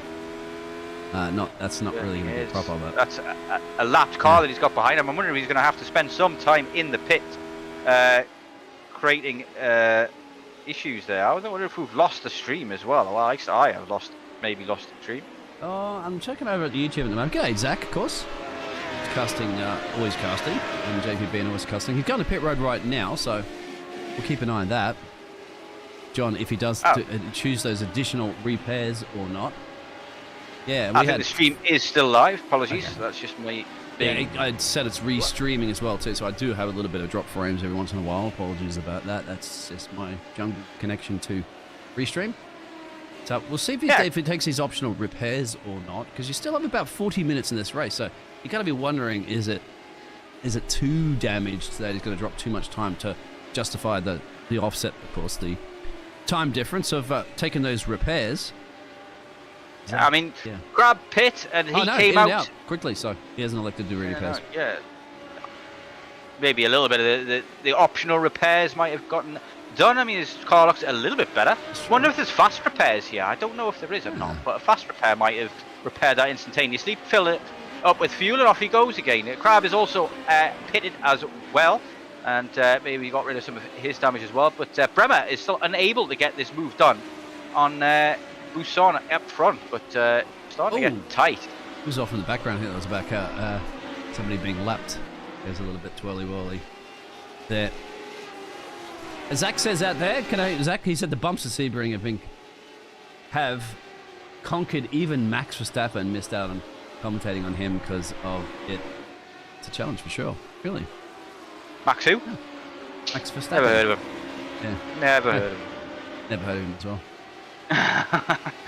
I'm pretty sure. You mean Max Crash Stappen that he used to be called back in when his first year or so in Formula One? Remember? Or he got himself a bit of a reputation in his early days in Formula One, did he not? Definitely. But I do believe that speaking of the man himself who won a race yesterday, he'll probably be on iRacing already by now. Yeah, if he he's not not would be. on a flight He home has a girlfriend, but I'm kind of wondering when he gets time to spend with his girlfriend, because outside of motor racing, he's always in the sim rig as well. Yeah, I imagine she's probably booked in like commercial breaks in a YouTube video, something like that kind of thing. But he did do this. After Jeddah, Max isn't in this split, unfortunately. He's actually, I'm afraid not. I would love to commentate on one of his races. He could be on another account. Possibly. Not his dad, because he does race on that one every now and again. I've seen him racing around as Jos Verstappen before. But yeah, what I was going to say there, after Jeddah, within 24 hours of Jeddah race finishing in real life, he was in his sim rig, winning 10 races in a row in iRacing at Sebring in a GT3 car. 10 races in a row, P1. Now, yes, okay, he may be the Formula 1 World Champion, one of the greatest drivers around at the moment in motorsport, but sim racing and real racing, yes, very similar, not the same thing though, and he is absolutely dominating sim racing as well. Unbelievably good at it, which you would expect, but not every racer is as good as he is when it comes to sim racing as well. He puts an inordinate amount of time into it, like you say. I wouldn't be surprised if he doesn't actually literally have a sim rig installed on his private jet. I did read an article saying something similar to that kind of thing, and then somebody asked him in something like the Ted's Notebook or something on Sky, and he says, no, but I have got everything there to take a sim rig wherever I go, and it fits in nicely into a spot on my private jet. It just isn't set up on the private jet because there are no power sockets on the private jet to power sim rig. Oh, and people track his private jet too, because I remember watching Kim, the F1 photographer, who's got a YouTube channel. He gives a lot of information about F1, of course, because he's a photographer and travels to every F1 race through the year. And somebody was saying that they sent up when he arrived into Melbourne. Somebody sent him a snap, I think, because they tracked Max's private jet. So Max's private jet landed on the runway just before he did on a commercial plane. But, yeah, fans are fans, aren't they? They're tracking private jets, locations around the world, and things like that. You know, you're a Max fan, or you're a fan of some of the drivers that do have the luxury of having a private jet. I tell you, and that's just another thing, going back to Formula 1 actually, with the Formula 1 game, there's a league that I used to cast that had the Belgium goalkeeper, which is, what's his name? I'm trying to remember now. Thibaut Courtois. Courtois. He was racing in that league, and then the World Cup was starting, and you know what he did? He flew his race rig down because it was going to be, you know, be in the World Cup. Of course, they're there for about a month or change, aren't they? So yeah, and he flew his racing rig down, but unfortunately he couldn't race because the internet just wasn't very good there in Qatar for him to be able to do it. So yeah, that will can't win them all. He's even got so with much Thibaut money. Courtois' money. It's not like it's really going to be that you know, dinging your bank balance too much. Bremer's finally going to try and get the move done on Busan as well, but doesn't look as if he'll be able to get it done so far. Battle between the Netherlands and Great Britain. Yeah, I believe it's Northern Ireland, that flag on the side of the wing for Busan. Oh, but, yeah, that's one for you out there, Mr. Chief. Is it Northern Ireland or is it? I can't tell because it looks like the England flag. It's English. It looks like the England. Northern Ireland flag looks very much like the English flag as well. But Yeah, nothing doing as it stands. Bremer, though, really starting to wind the screw a bit. One thing I've noticed here, though, 34 minutes to go here. It's Sebring, and the top 7 guys still have not pitted, not even once. And there are 2 mandatory pit stops here, and you cannot serve one of them in the last 10 minutes of the race. I wonder if anybody is going to forget that or not remember it before the end of the race and get disqualified because of it. From the stand. That's a lot of teammates out because you'd imagine they would be communicating to it, because you've got the SimRC Beethoven 1 and 2 and 3, SimRC Mozart in 4th currently at the moment. Once again, they're still to make their pit stops. So that's something to think about, and no doubt they'll probably be in the chat thinking exactly about that as we're going to just ride on board with Ivan. I believe we are missing some people from last week as well. Some notable omissions here as I just quickly pull up the standings. Is Adolfo, Alfredo Malo, Mr. R from last week, if you remember him. He's no longer with us here this week. He finished P2 last time out. He's not with us. And I believe he might be in MK Racing Team as well, simply because of the amount of points that they've scored. And Kyriakopoulos, not having the best time out this time. He did very well last time. Oh, Bremers did eventually get past Buson there. I missed it. Oh, I'll show you that replay. Ooh. Got a replay of that. Let's have a look and see. He's just got Twirly Willy in the corner there. That almost got contact. Very lucky. Yeah, and, definitely some brown stains in underpants for that one. Were there not, surely. But Buson already dropping back quite a bit. 7/10 now the gap, and I believe that he's probably just going to get away from there. Crab and Clark, the 2 guys close on track. We've also got LeMay and Mellis in P18 and P19 respectively. Also battling out. Looks like LeMay's going to get him as well, but doesn't look like it's going to happen just now. Bremers in the pit lane. First the top 7 there to pit out of those. Still got a long way to go. 32 minutes remaining. I wonder if these guys must have all filled, all these top 7, 8 guys must have all filled their fuel tanks to the brim and just thought, I'm going to go as long as I can, and then just pit just before the 10-minute mark. Some of these guys made a side just to pit, stop in the pits, not even look at the fuel, and straight out again. Just a quick stop and go in order to fulfill the mandatory pit stop requirement. And then off to go again. But Bremer coming out of the pits now, as you know, that's him still in the pits. Quite a long stop here. I'm wondering if he's got some damage to get repaired, and or whether he's just fueling up plenty of fuel to get him to the very end of the race and just come in for a stop and go like I mentioned. We'll have a look at the pit stop time as well. Let's have a look. So, yeah, well, that's it's about a minute, as you can see. Grab's taken about a minute as well. And then you see those other pit stops about. They're not 100% accurate that we get from our timing, but give or take, they're close to give you an indication. This is still a battle brewing up back here. I'm talking about back here is in the 20th and 21st position. And both of these drivers have gained some places. So Guy Robertson of Team Dre, this is up the road. He has 7 positions gains, and Andy that we're seeing here right now has gained 5 positions now. Sure, they want to be gaining a few more to get themselves up in the top 10, but it's realistically with 30 minutes to go. You got to do your best. Points and points. Get it done. Somebody's just gone off the road there. I wonder if that was Joseph Emerald. He went straight on. Look at that. Yeah, that's not the way, the my breaking friend. Point. And just lucky a nice run off area there, so you're not into the fence. That is not the way, my friend. Somebody get this man a map. It is not going well for him. But yeah, where was that? I think it was hairpin, I believe it was, wasn't it? It's going straight on there. Not ideal. That's like was it a Kimi Raikkonen in Brazil one time, trying to take one of those outside tracks or something like that? This is Stephen Places entering in pit road. Can't remember. I do have vague memories of Kimi screaming and shouting over the team radio, as is wont to do, complaining probably about where, why is the track like this? Who put this there? Yeah, didn't he say get rid of this barrier? What's this barrier doing? Isn't this supposed to be the entrance or something? Yeah, it's crazy. I think some people have done that before. Anyway, I tried to mimic that. I think in one of the Formula 1 games back in the day too. Got Place in the pits and Jason as well for Team Radline.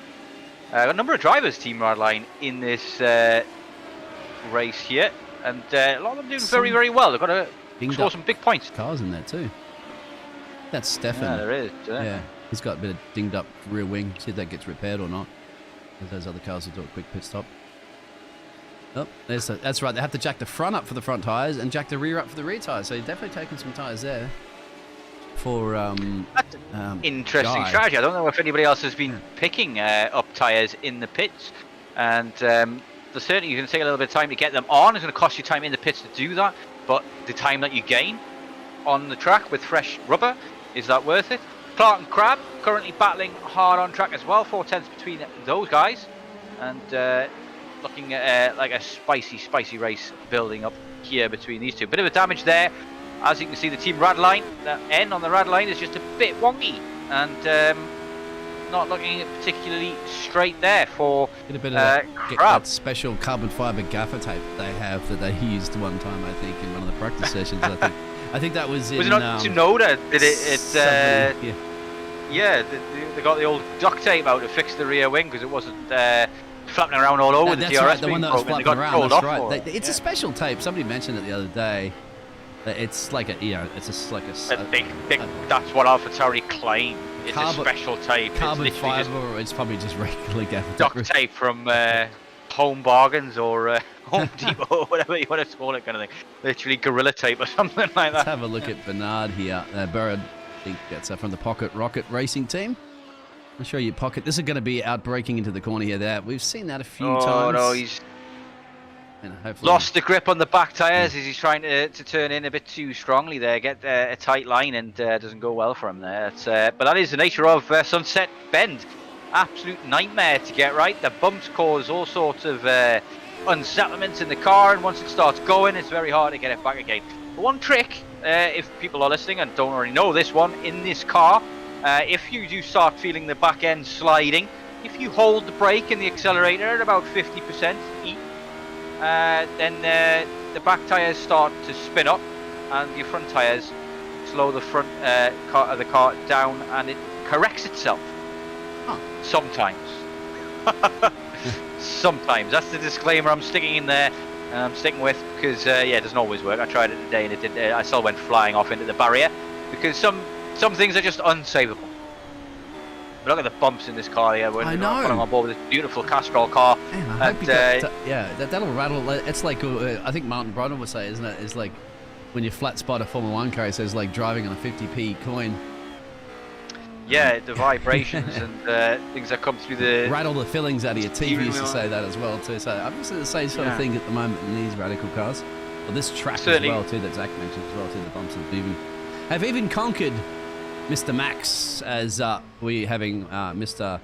De Graaf riding in the pit road there from the Netherlands. He's gained 10 positions, but he's going to drop a few now, making his mandatory pit stop.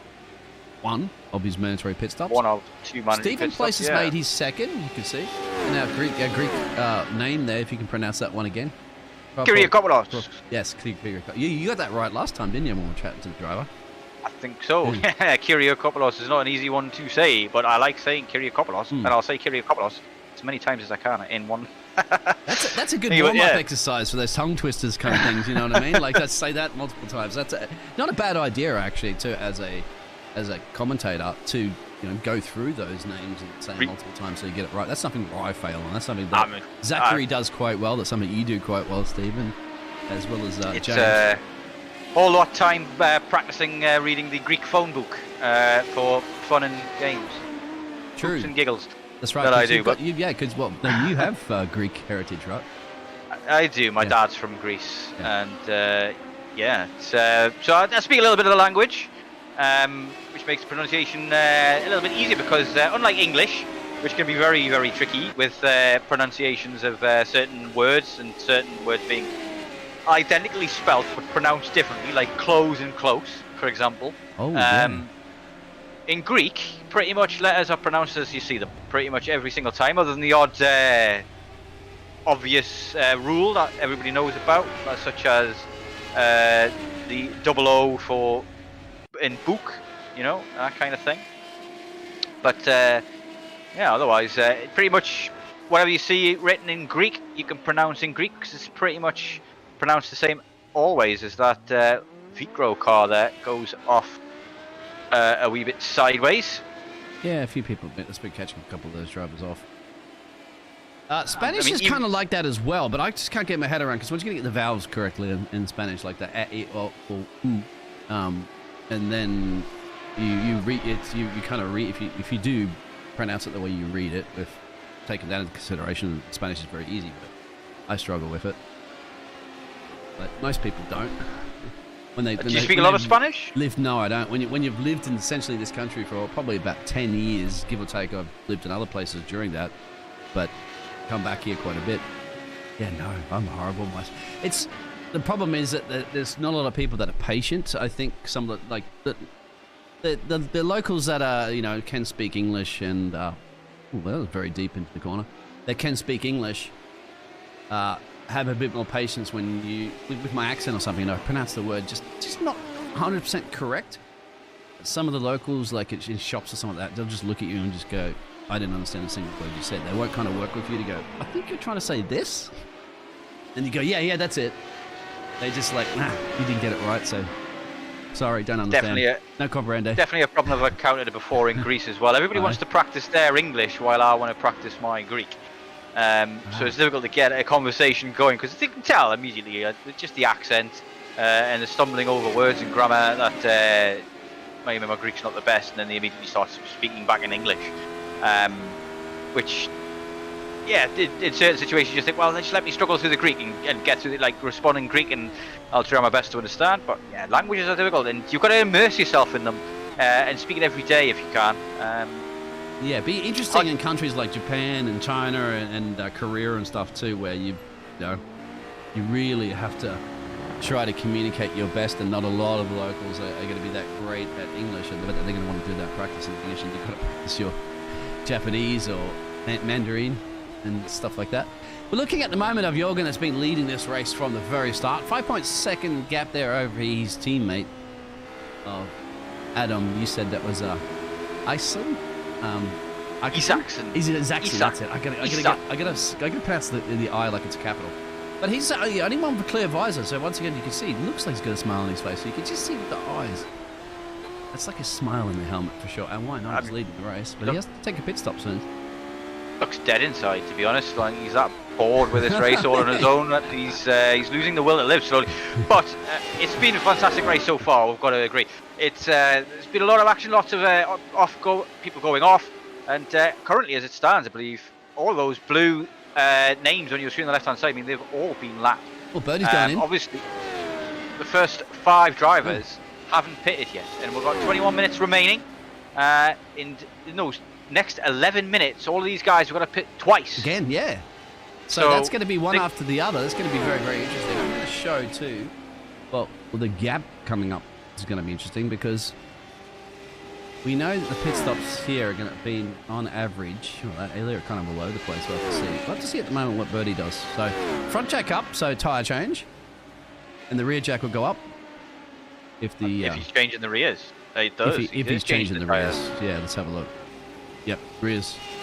Is that Mellis we've got in the pit as well at the back, who's been there for quite some time? Yeah, that's repairs. That was all dinged up. Yeah, he's got big repairs to be doing there. We've spotted him earlier in the pits back then. He's been there a long time, but yeah, once you just get out, you should still finish the race. I always believe finishing the race is the best thing to do. If you can still move on your own power, get it done. It's practice, if nothing else, and gives you time. But here comes McHutchinson into the pit lane for the second time, and that'll be his second mandatory pit stop done as well. Front 3 and Poussin as well, who's quite a big gap behind there, is still yet to pit even once. They've got to start coming in sooner or later, and imagine that you can probably fuel these cars. I didn't check that, I really should have. You can probably fuel these cars till the end. Oh, look how quick that stop was from John.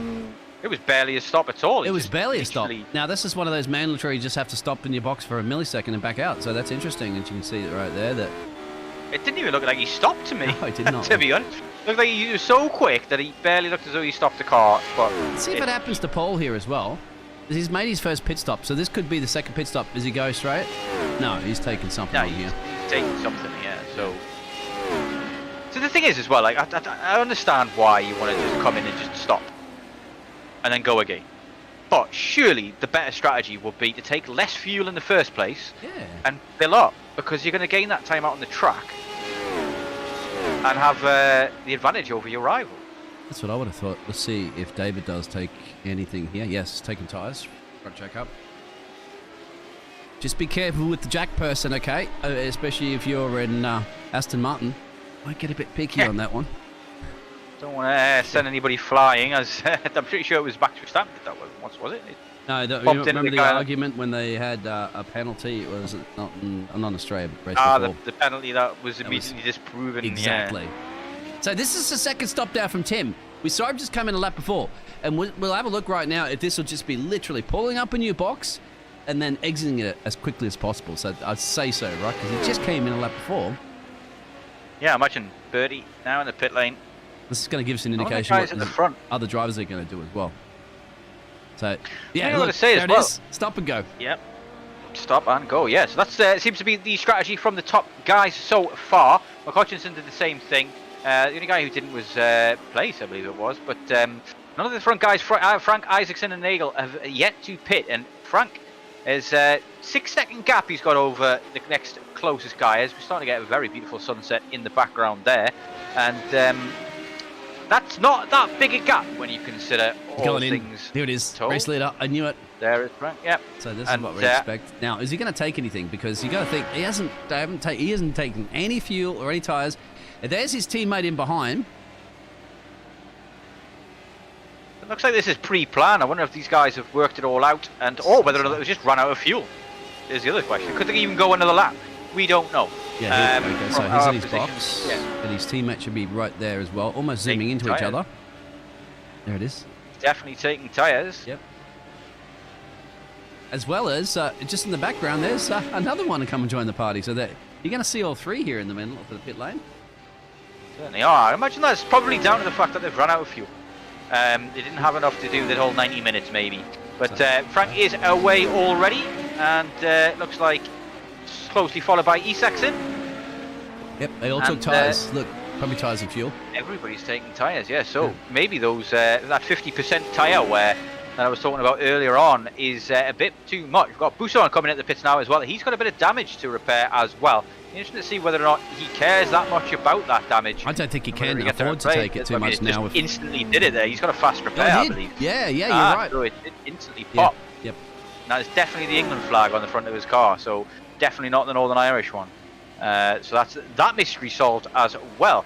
Buson having spent quite a bit of time in the pits here, though. I'm wondering what for. Is that just some damage to repair, or was that fuel filling it up? Could be fuel. Is Michael LeMay's, the 777 machine there? That's another one of classic. Picks it up on it and gets back into it. Of course, we have two LeMays. The other LeMay at the moment is Paul LeMay, and he's up here for the. That's why they called the Two Brothers Racing Team, obviously, because they're brothers. Makes perfect sense, doesn't it?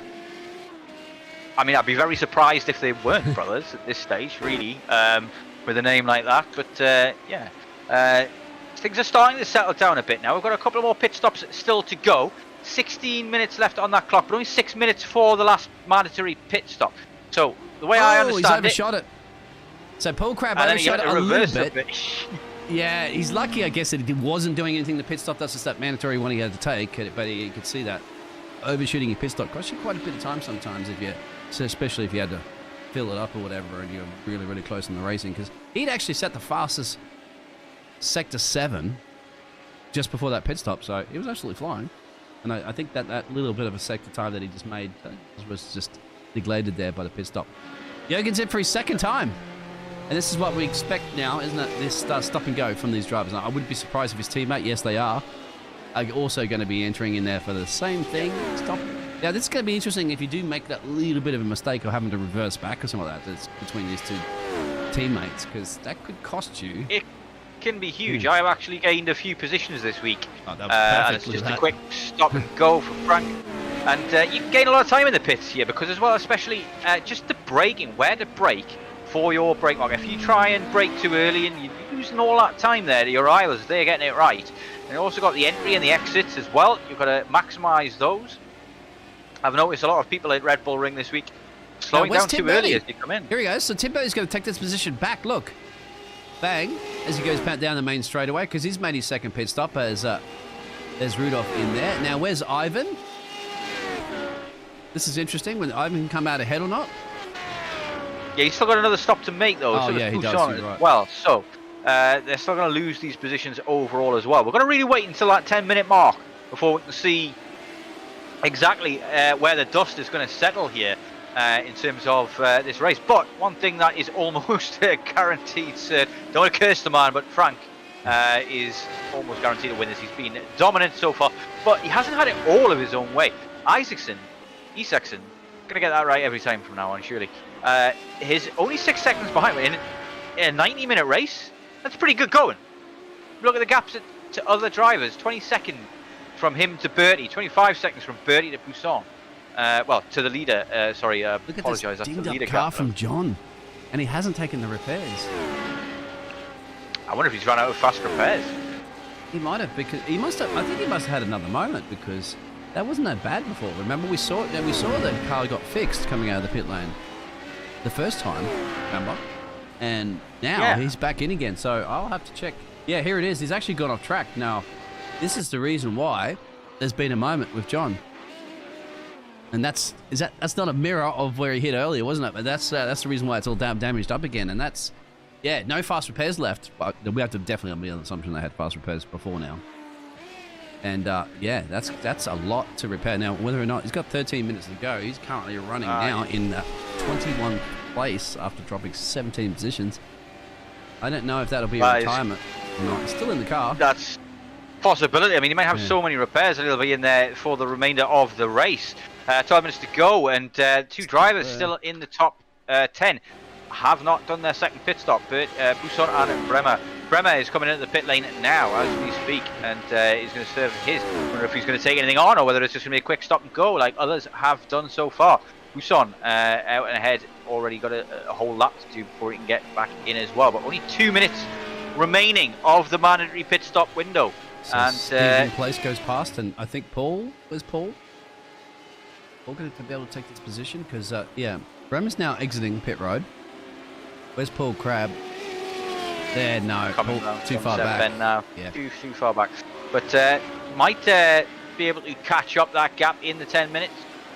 I mean, to be seen. Yeah, big winner here so far. Obviously, Jürgen Frank wasn't with us last week, so he's starting fresh in terms of the championship. But Isakson is not. He was P1 last time out, got 50 points. He's going to get 48 points for this one as well. So he's going to take a commanding lead at the top of the championship after this race.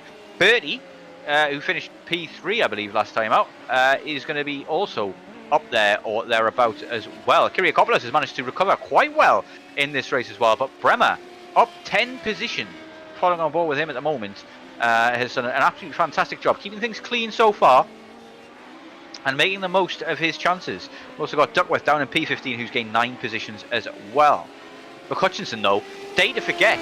He should be up there with the best of them in the top 4 or 5, and he's currently sitting in P23 after binning it twice this race. I imagine there's only the one fast repair that is available to him. But you better hope his teammate at the moment here of Mike, who has to go to pit road soon because we're down. Look at that, 10 minutes there. I was going to say that's pushing it, wasn't it? Because 10 minutes and 47 seconds, he could not go around another lap. Otherwise, that would be no time for the pit road. We'll still see who else. All he had to do was spin off once, lose himself 20 seconds, and then spin again, and lose himself another 20, and it could have been curtains for him in terms of disqualification.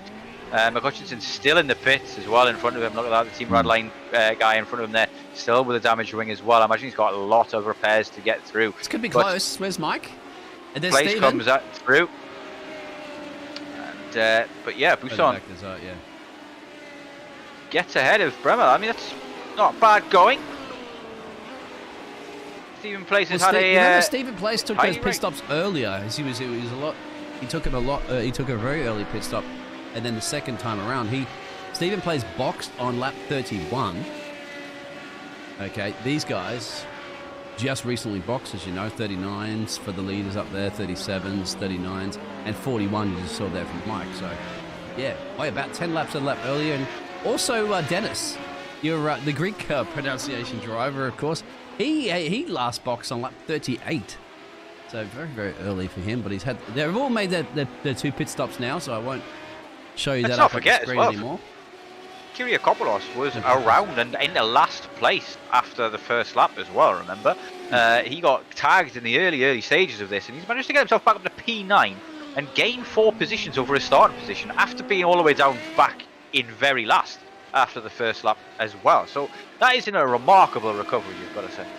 Oh, absolutely brilliant. Here you go. Look at that. Just getting ahead of the racing line there. And Joseph here has gone in too deep, and that's the...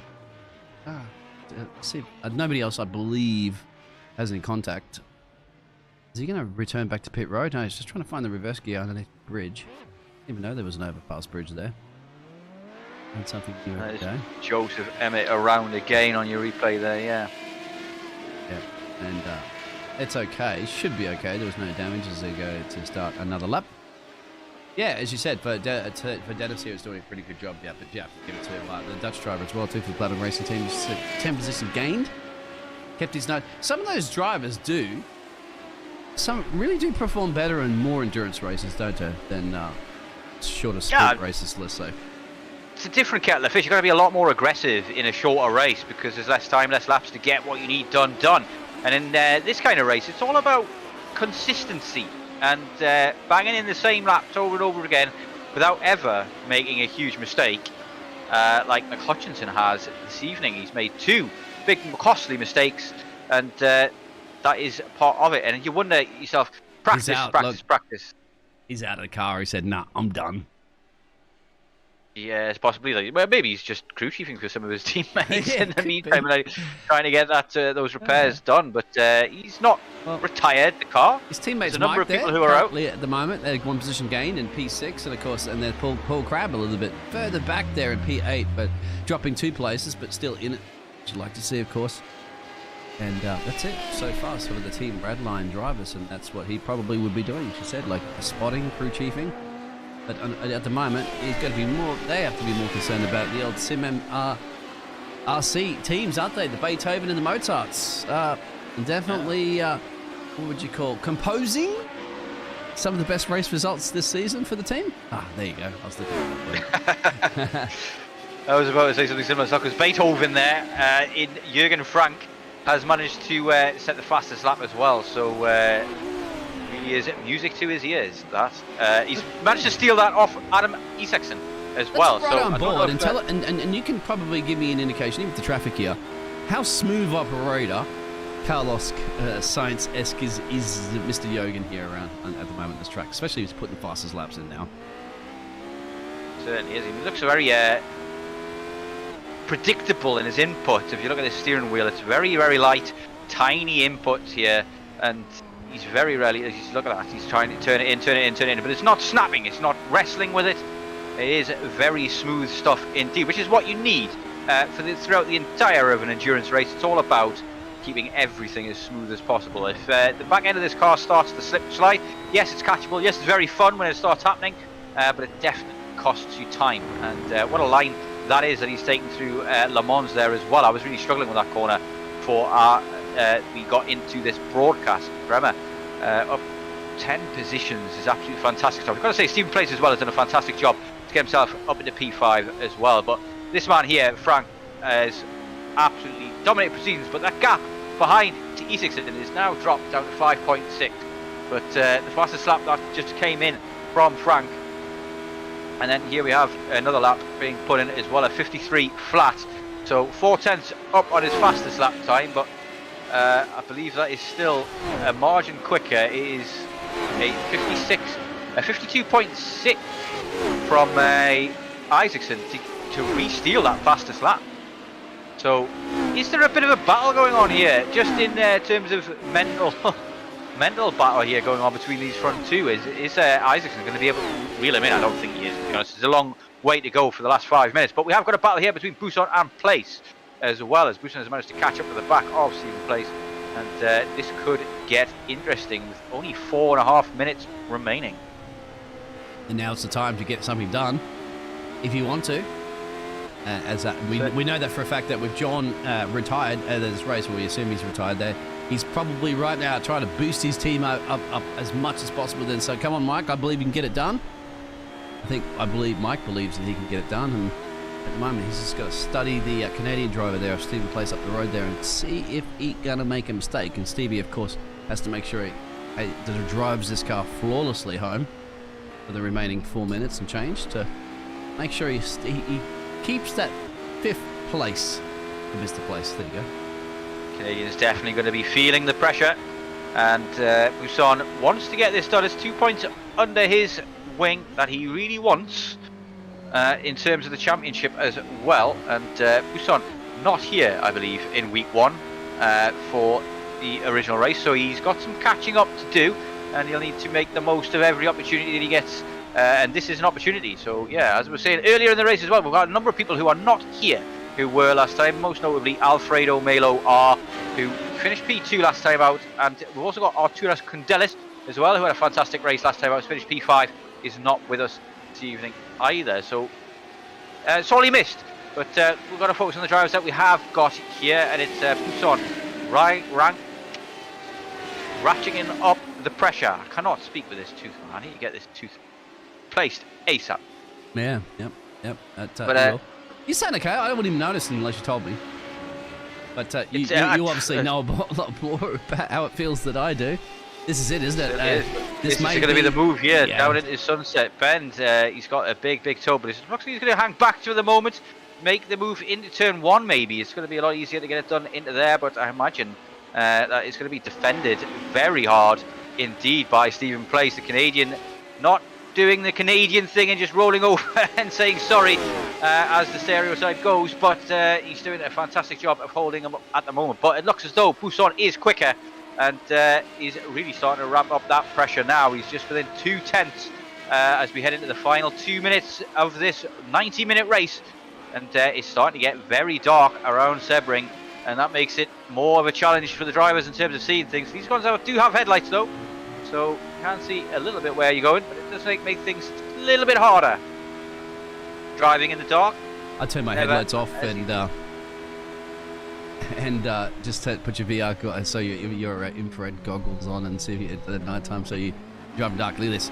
He's got to give it everything right now. He's got to try to force Mr. Stephen into a mistake. And once again, Stevie, I always tell us the drivers, if I'm engineering them or whatever, and they're being chased down by somebody, I say, reach your hand out there and just rip those mirrors off. Don't even look at them. They do not exist. You've got to focus 100% on your own racing line and on your own race. And that should keep the driver behind you at bay. Problem is, when you start mirror driving, that's when you can get into some problems. He's going to have to, at some stage, so far so good. He's doing a good job. He's keeping things calm and smooth and not allowing a space to get alongside here from Buisson.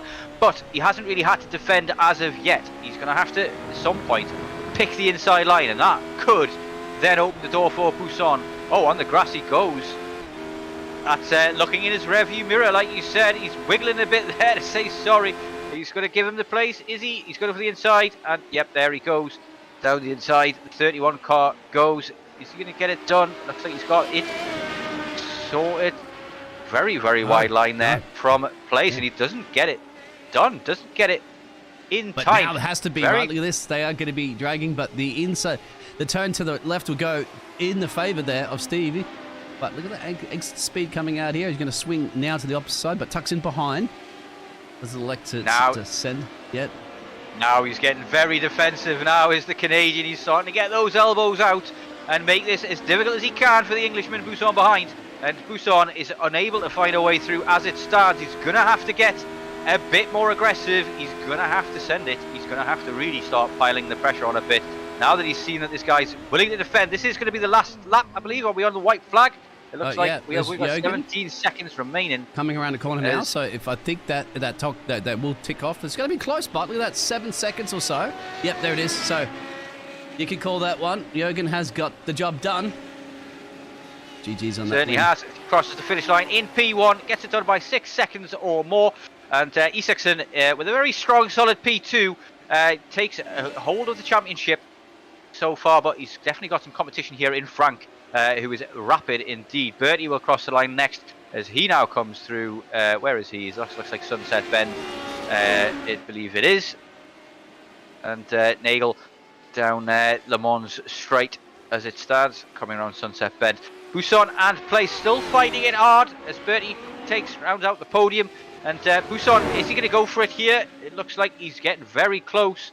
And side by side they are going. This is going to be an intense finale, and it looks like Did he? Buisson got it. Did it at the death? No, it's still the final corner. This is Sunset Bend that they're going around now. Buisson gets up the inside. Is he going to take it hit the final corner?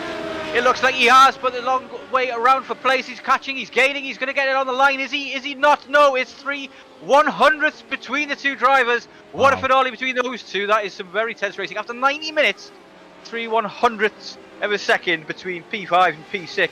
That was the closest battle travel. Bremer finishes in P7. Brilliant race from him. 10 positions gained from him. Place manages to do very well with 4 positions gained. And Kiriakopoulos, with that absolutely immense recovery, getting himself into P9. Crab in P8 after a couple of incidents, maybe some damage there that he got in the early stages as well. And but May has a decent race as well. Top of the two brothers in P10.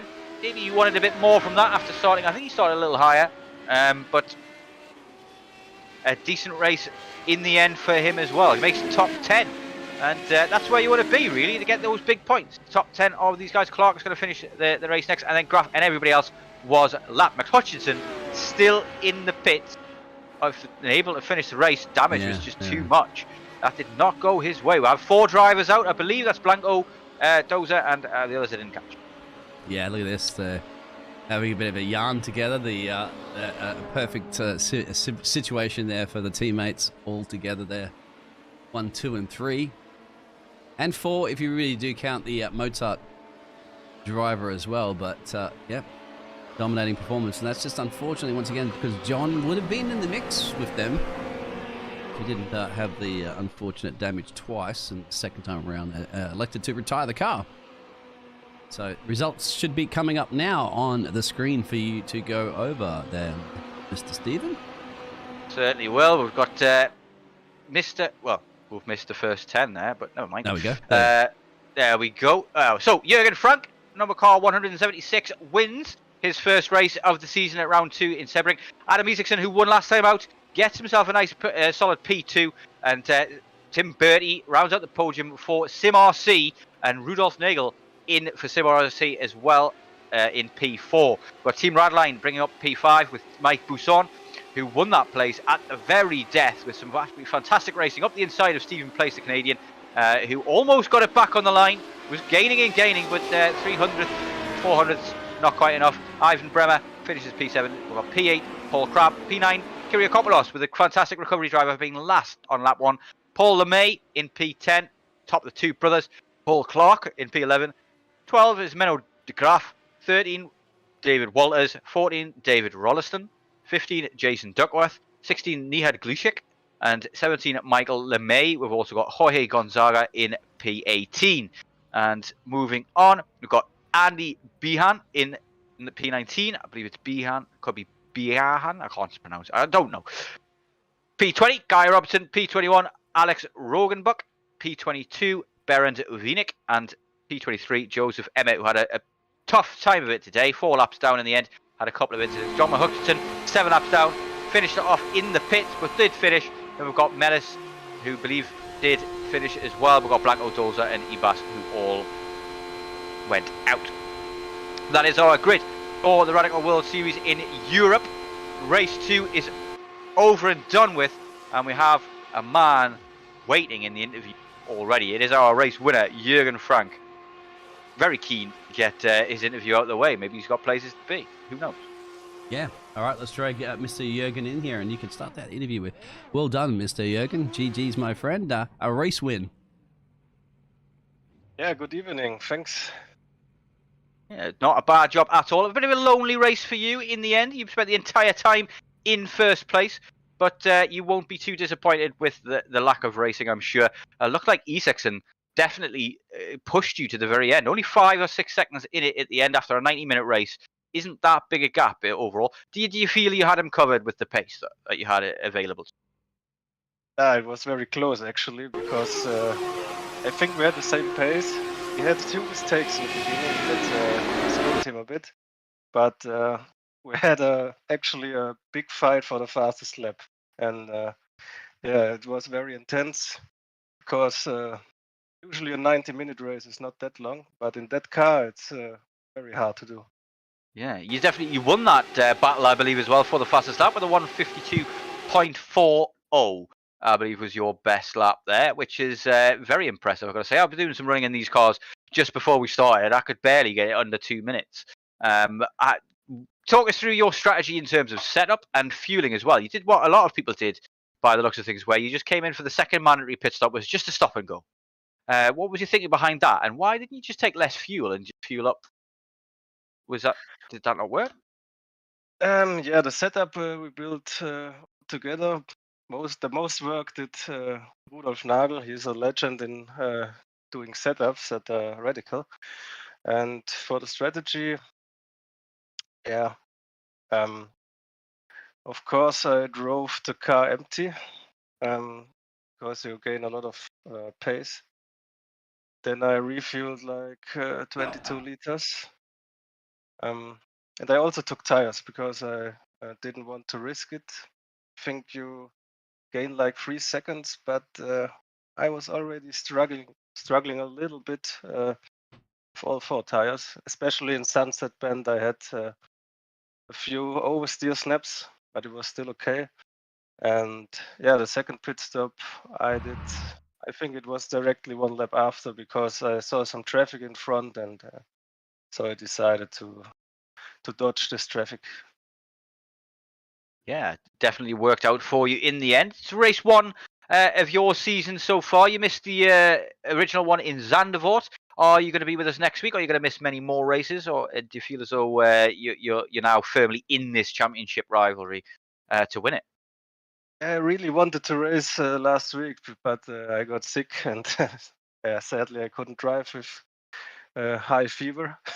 And yeah, for the season, I don't know if I can drive every race, but I will definitely jump in here and there, because it's so much fun to drive this car, and I also expect some close battles in the next races. It definitely moves around a lot, this car. Do you find it easy to save when it does start slipping?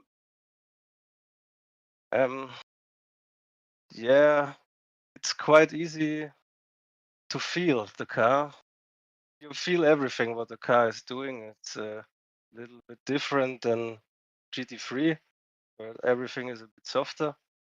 So here you basically jump in and know what to do, at least quite much. If you're a good driver, I bet you're a better driver than me anyway. You've got quite a sizable I rating there. Where did you apply your original trade? There's a GT3s that you usually drive to do that kind of 8K I racing. That's quite a sizable chunk. I rating is just a number. I got that I rating in GT1 and GT I don't drive a lot of official races. I do the big league races or the special events. I enjoy this more, and yeah, there's a good competition. So you're like and one of the fair drivers that go up against Max Verstappen that some of the Zachary was talking about in the chat there before, or basically drive as much as Max Verstappen does of the simulator. It's obviously a great performance. Yeah, actually, it's Max Verstappen is not a good driver to drive against. Well, Zachary had mentioned here that Zachary has done a lot of casting for like some of the top splits as well, and he's a part of the JP Broadcasting Network team. He was saying that the bumps here at Sebring have even conquered Max Verstappen, but they didn't conquer you today, my friend. So, yeah. Anything you adjusted with your ride height to handle those bumpy situations on the track? We played around a bit, but actually no, not because of the bumps. I mean, they are just there, and can do a little bit with the dampers, but we didn't look that deep into the setup. So I believe it is Brands Hatch next. Am I right in saying that? I'm not sure. I shall check. But next track, you're not sure if you're going to make it. You said already, kind of thing. But if you were to make it, do you feel strong and confident that you can beat Adam Isaacson as well? Because he was really pushing you today, and you got the fastest lap in the end, won that battle. Can you win more battles with him? Especially Brands Hatch, it's a hard track. No space for mistakes. I personally enjoy Sebring a bit more, so it will be a very big challenge at Brands Hatch if that's the next race. I think it might be Barber, actually. I could be totally wrong entirely, God. but yeah, That's Barber, I'm not sure on what I can do, how that track works. I've never driven it, never commentated on it, but we'll figure it out together, me and you. But I'll say very much congratulations to you on the first win, and yeah, we're gonna go on to Adam Music next, but he's disappeared. Yeah.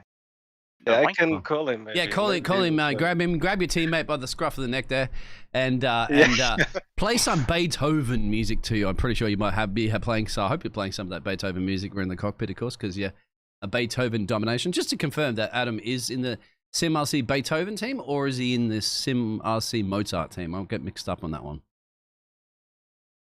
Just SimRC. Just SimRC. It's under on there, but yeah, we don't. I mean, you're driving the same liveries, so it's very hard to determine. We are all SimRC. That's the most important. But all right, thank you very much. Yeah, well, looking forward to too. it and seeing you in the next trackers once again, and continue that domination. Yeah, thanks. See you next time. Bye. Yeah, great interview there from Jürgen. Glad for him to give us his time. But yeah, one thing I noticed there as well, in terms of SimRC, we've got 3 different RC teams, Mozart, Beethoven, and just the standard RC team. They've actually got top 4 spots between them. Like if they're all SimRC, all in part of the same team, just split into the different groups of drivers. Maybe there's a limit to how many drivers you can have in each team, and they've hit that limit. It's interesting to see that they're all still near or thereabouts kind of as well at the top. And an interesting thing worth noting as well is that when you look at the standings and the I rating at the same time, it is almost in iRacing order. But we have got Adam Isaacson ready to interview. So congratulations, Adam, on a brilliant P2. Top 2 finishes in both races so far and a lead in the championship. You can't be unhappy with that. That is a big point haul for you today. Yeah, thanks. Yeah, was decent.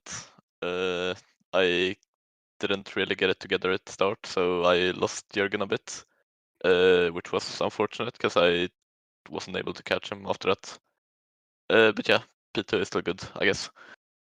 Yeah, I mean, Jürgen was very rapid today, but you guys were trading fastest lap in the last stint there, blow for blow.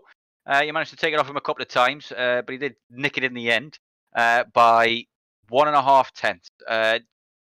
Is it just a feeling that maybe you messed up too many mistakes today, or do you think that you've got the pace to challenge him in the future?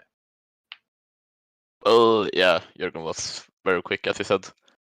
But I also made a few mistakes in the beginning, which I think was the main reason I lost him. And I also, I just in general drove pretty poorly for that first half hour or so. Yeah, but then I found a bit more pace, but yeah, it wasn't enough. It's tricky, these longer endurance races, aren't they? I've been doing the VRS series and the GT3s this week, and it's a different kettle of fish when you're going to go for longer. You've got to concentrate and get each lap perfect, pretty much.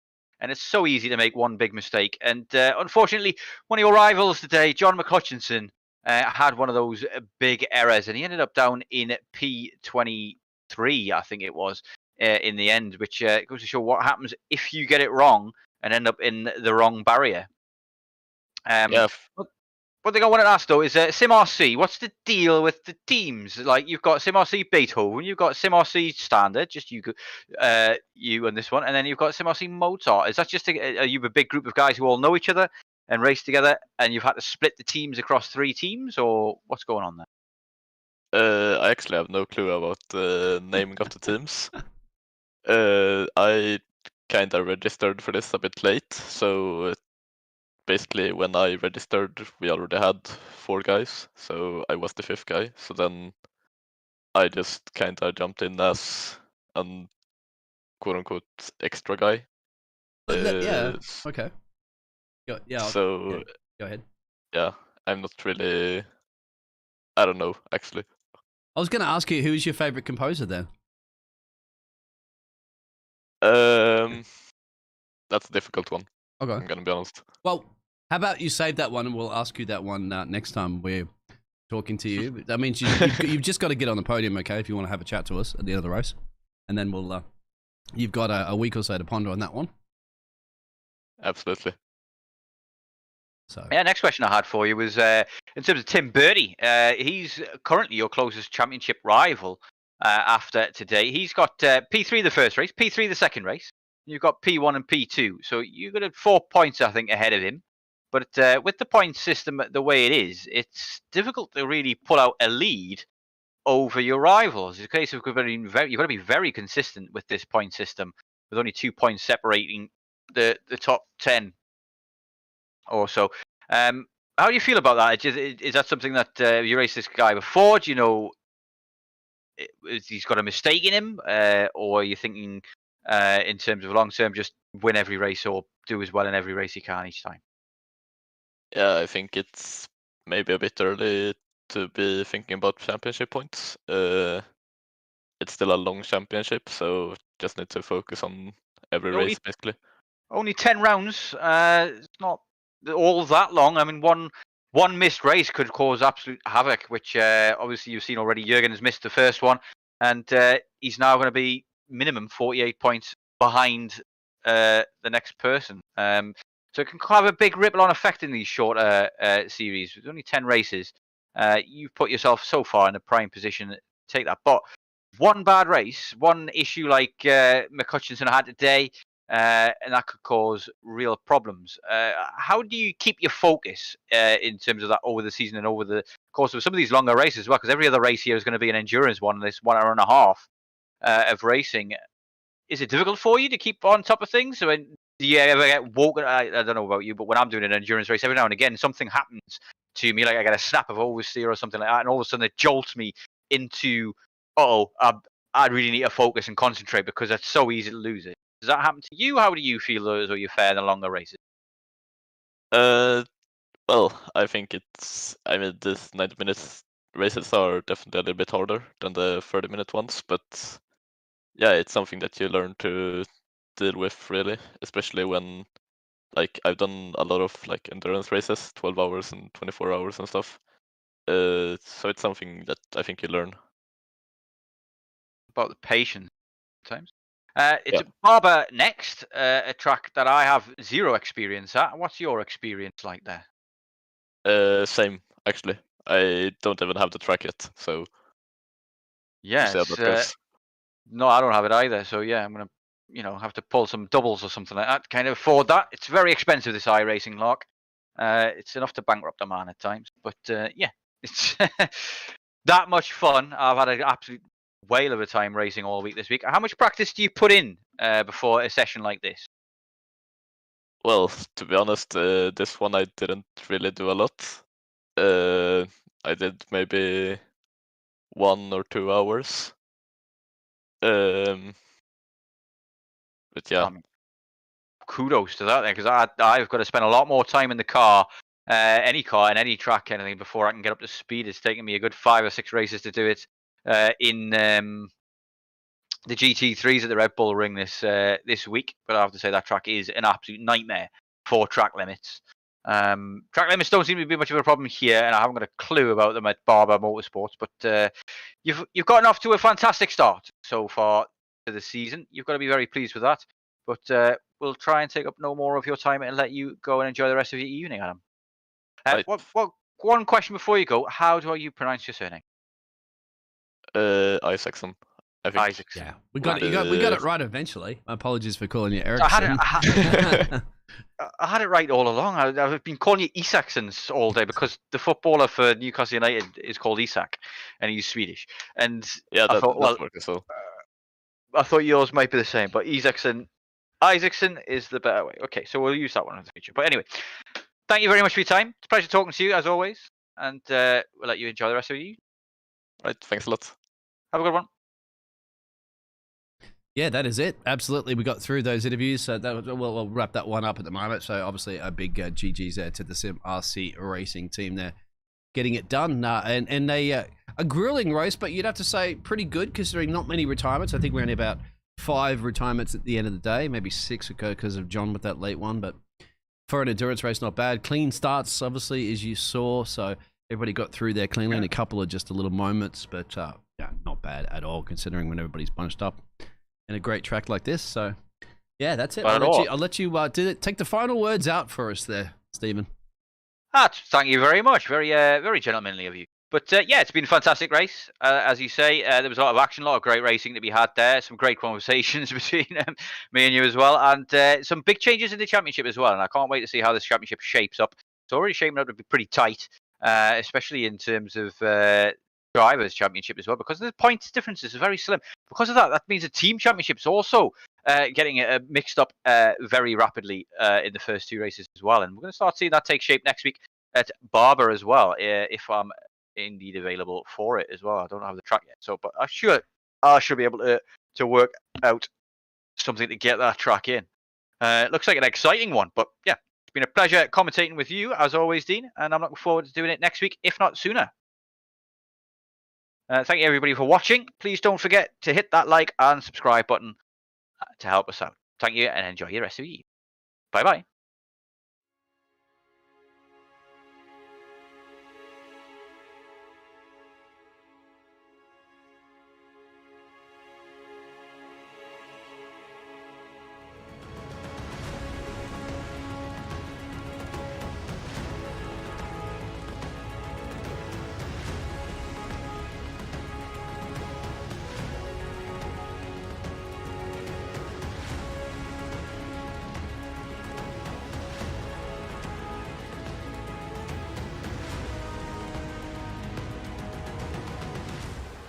Does he have it? He's on the outside line though, going into the fastest corner on the circuit. Surely this can't work. Dominic Ligner has got a sensational run outside line now though for the heavy braking zone. Around the outside goes the Audi R8. Look how much Miller's caught back into play. Exactly, Miller's just like trouble. He's not on second and change. All of a sudden, Miller's back in play. Can Barry do it? Big Barry's gonna do it. Big Barry!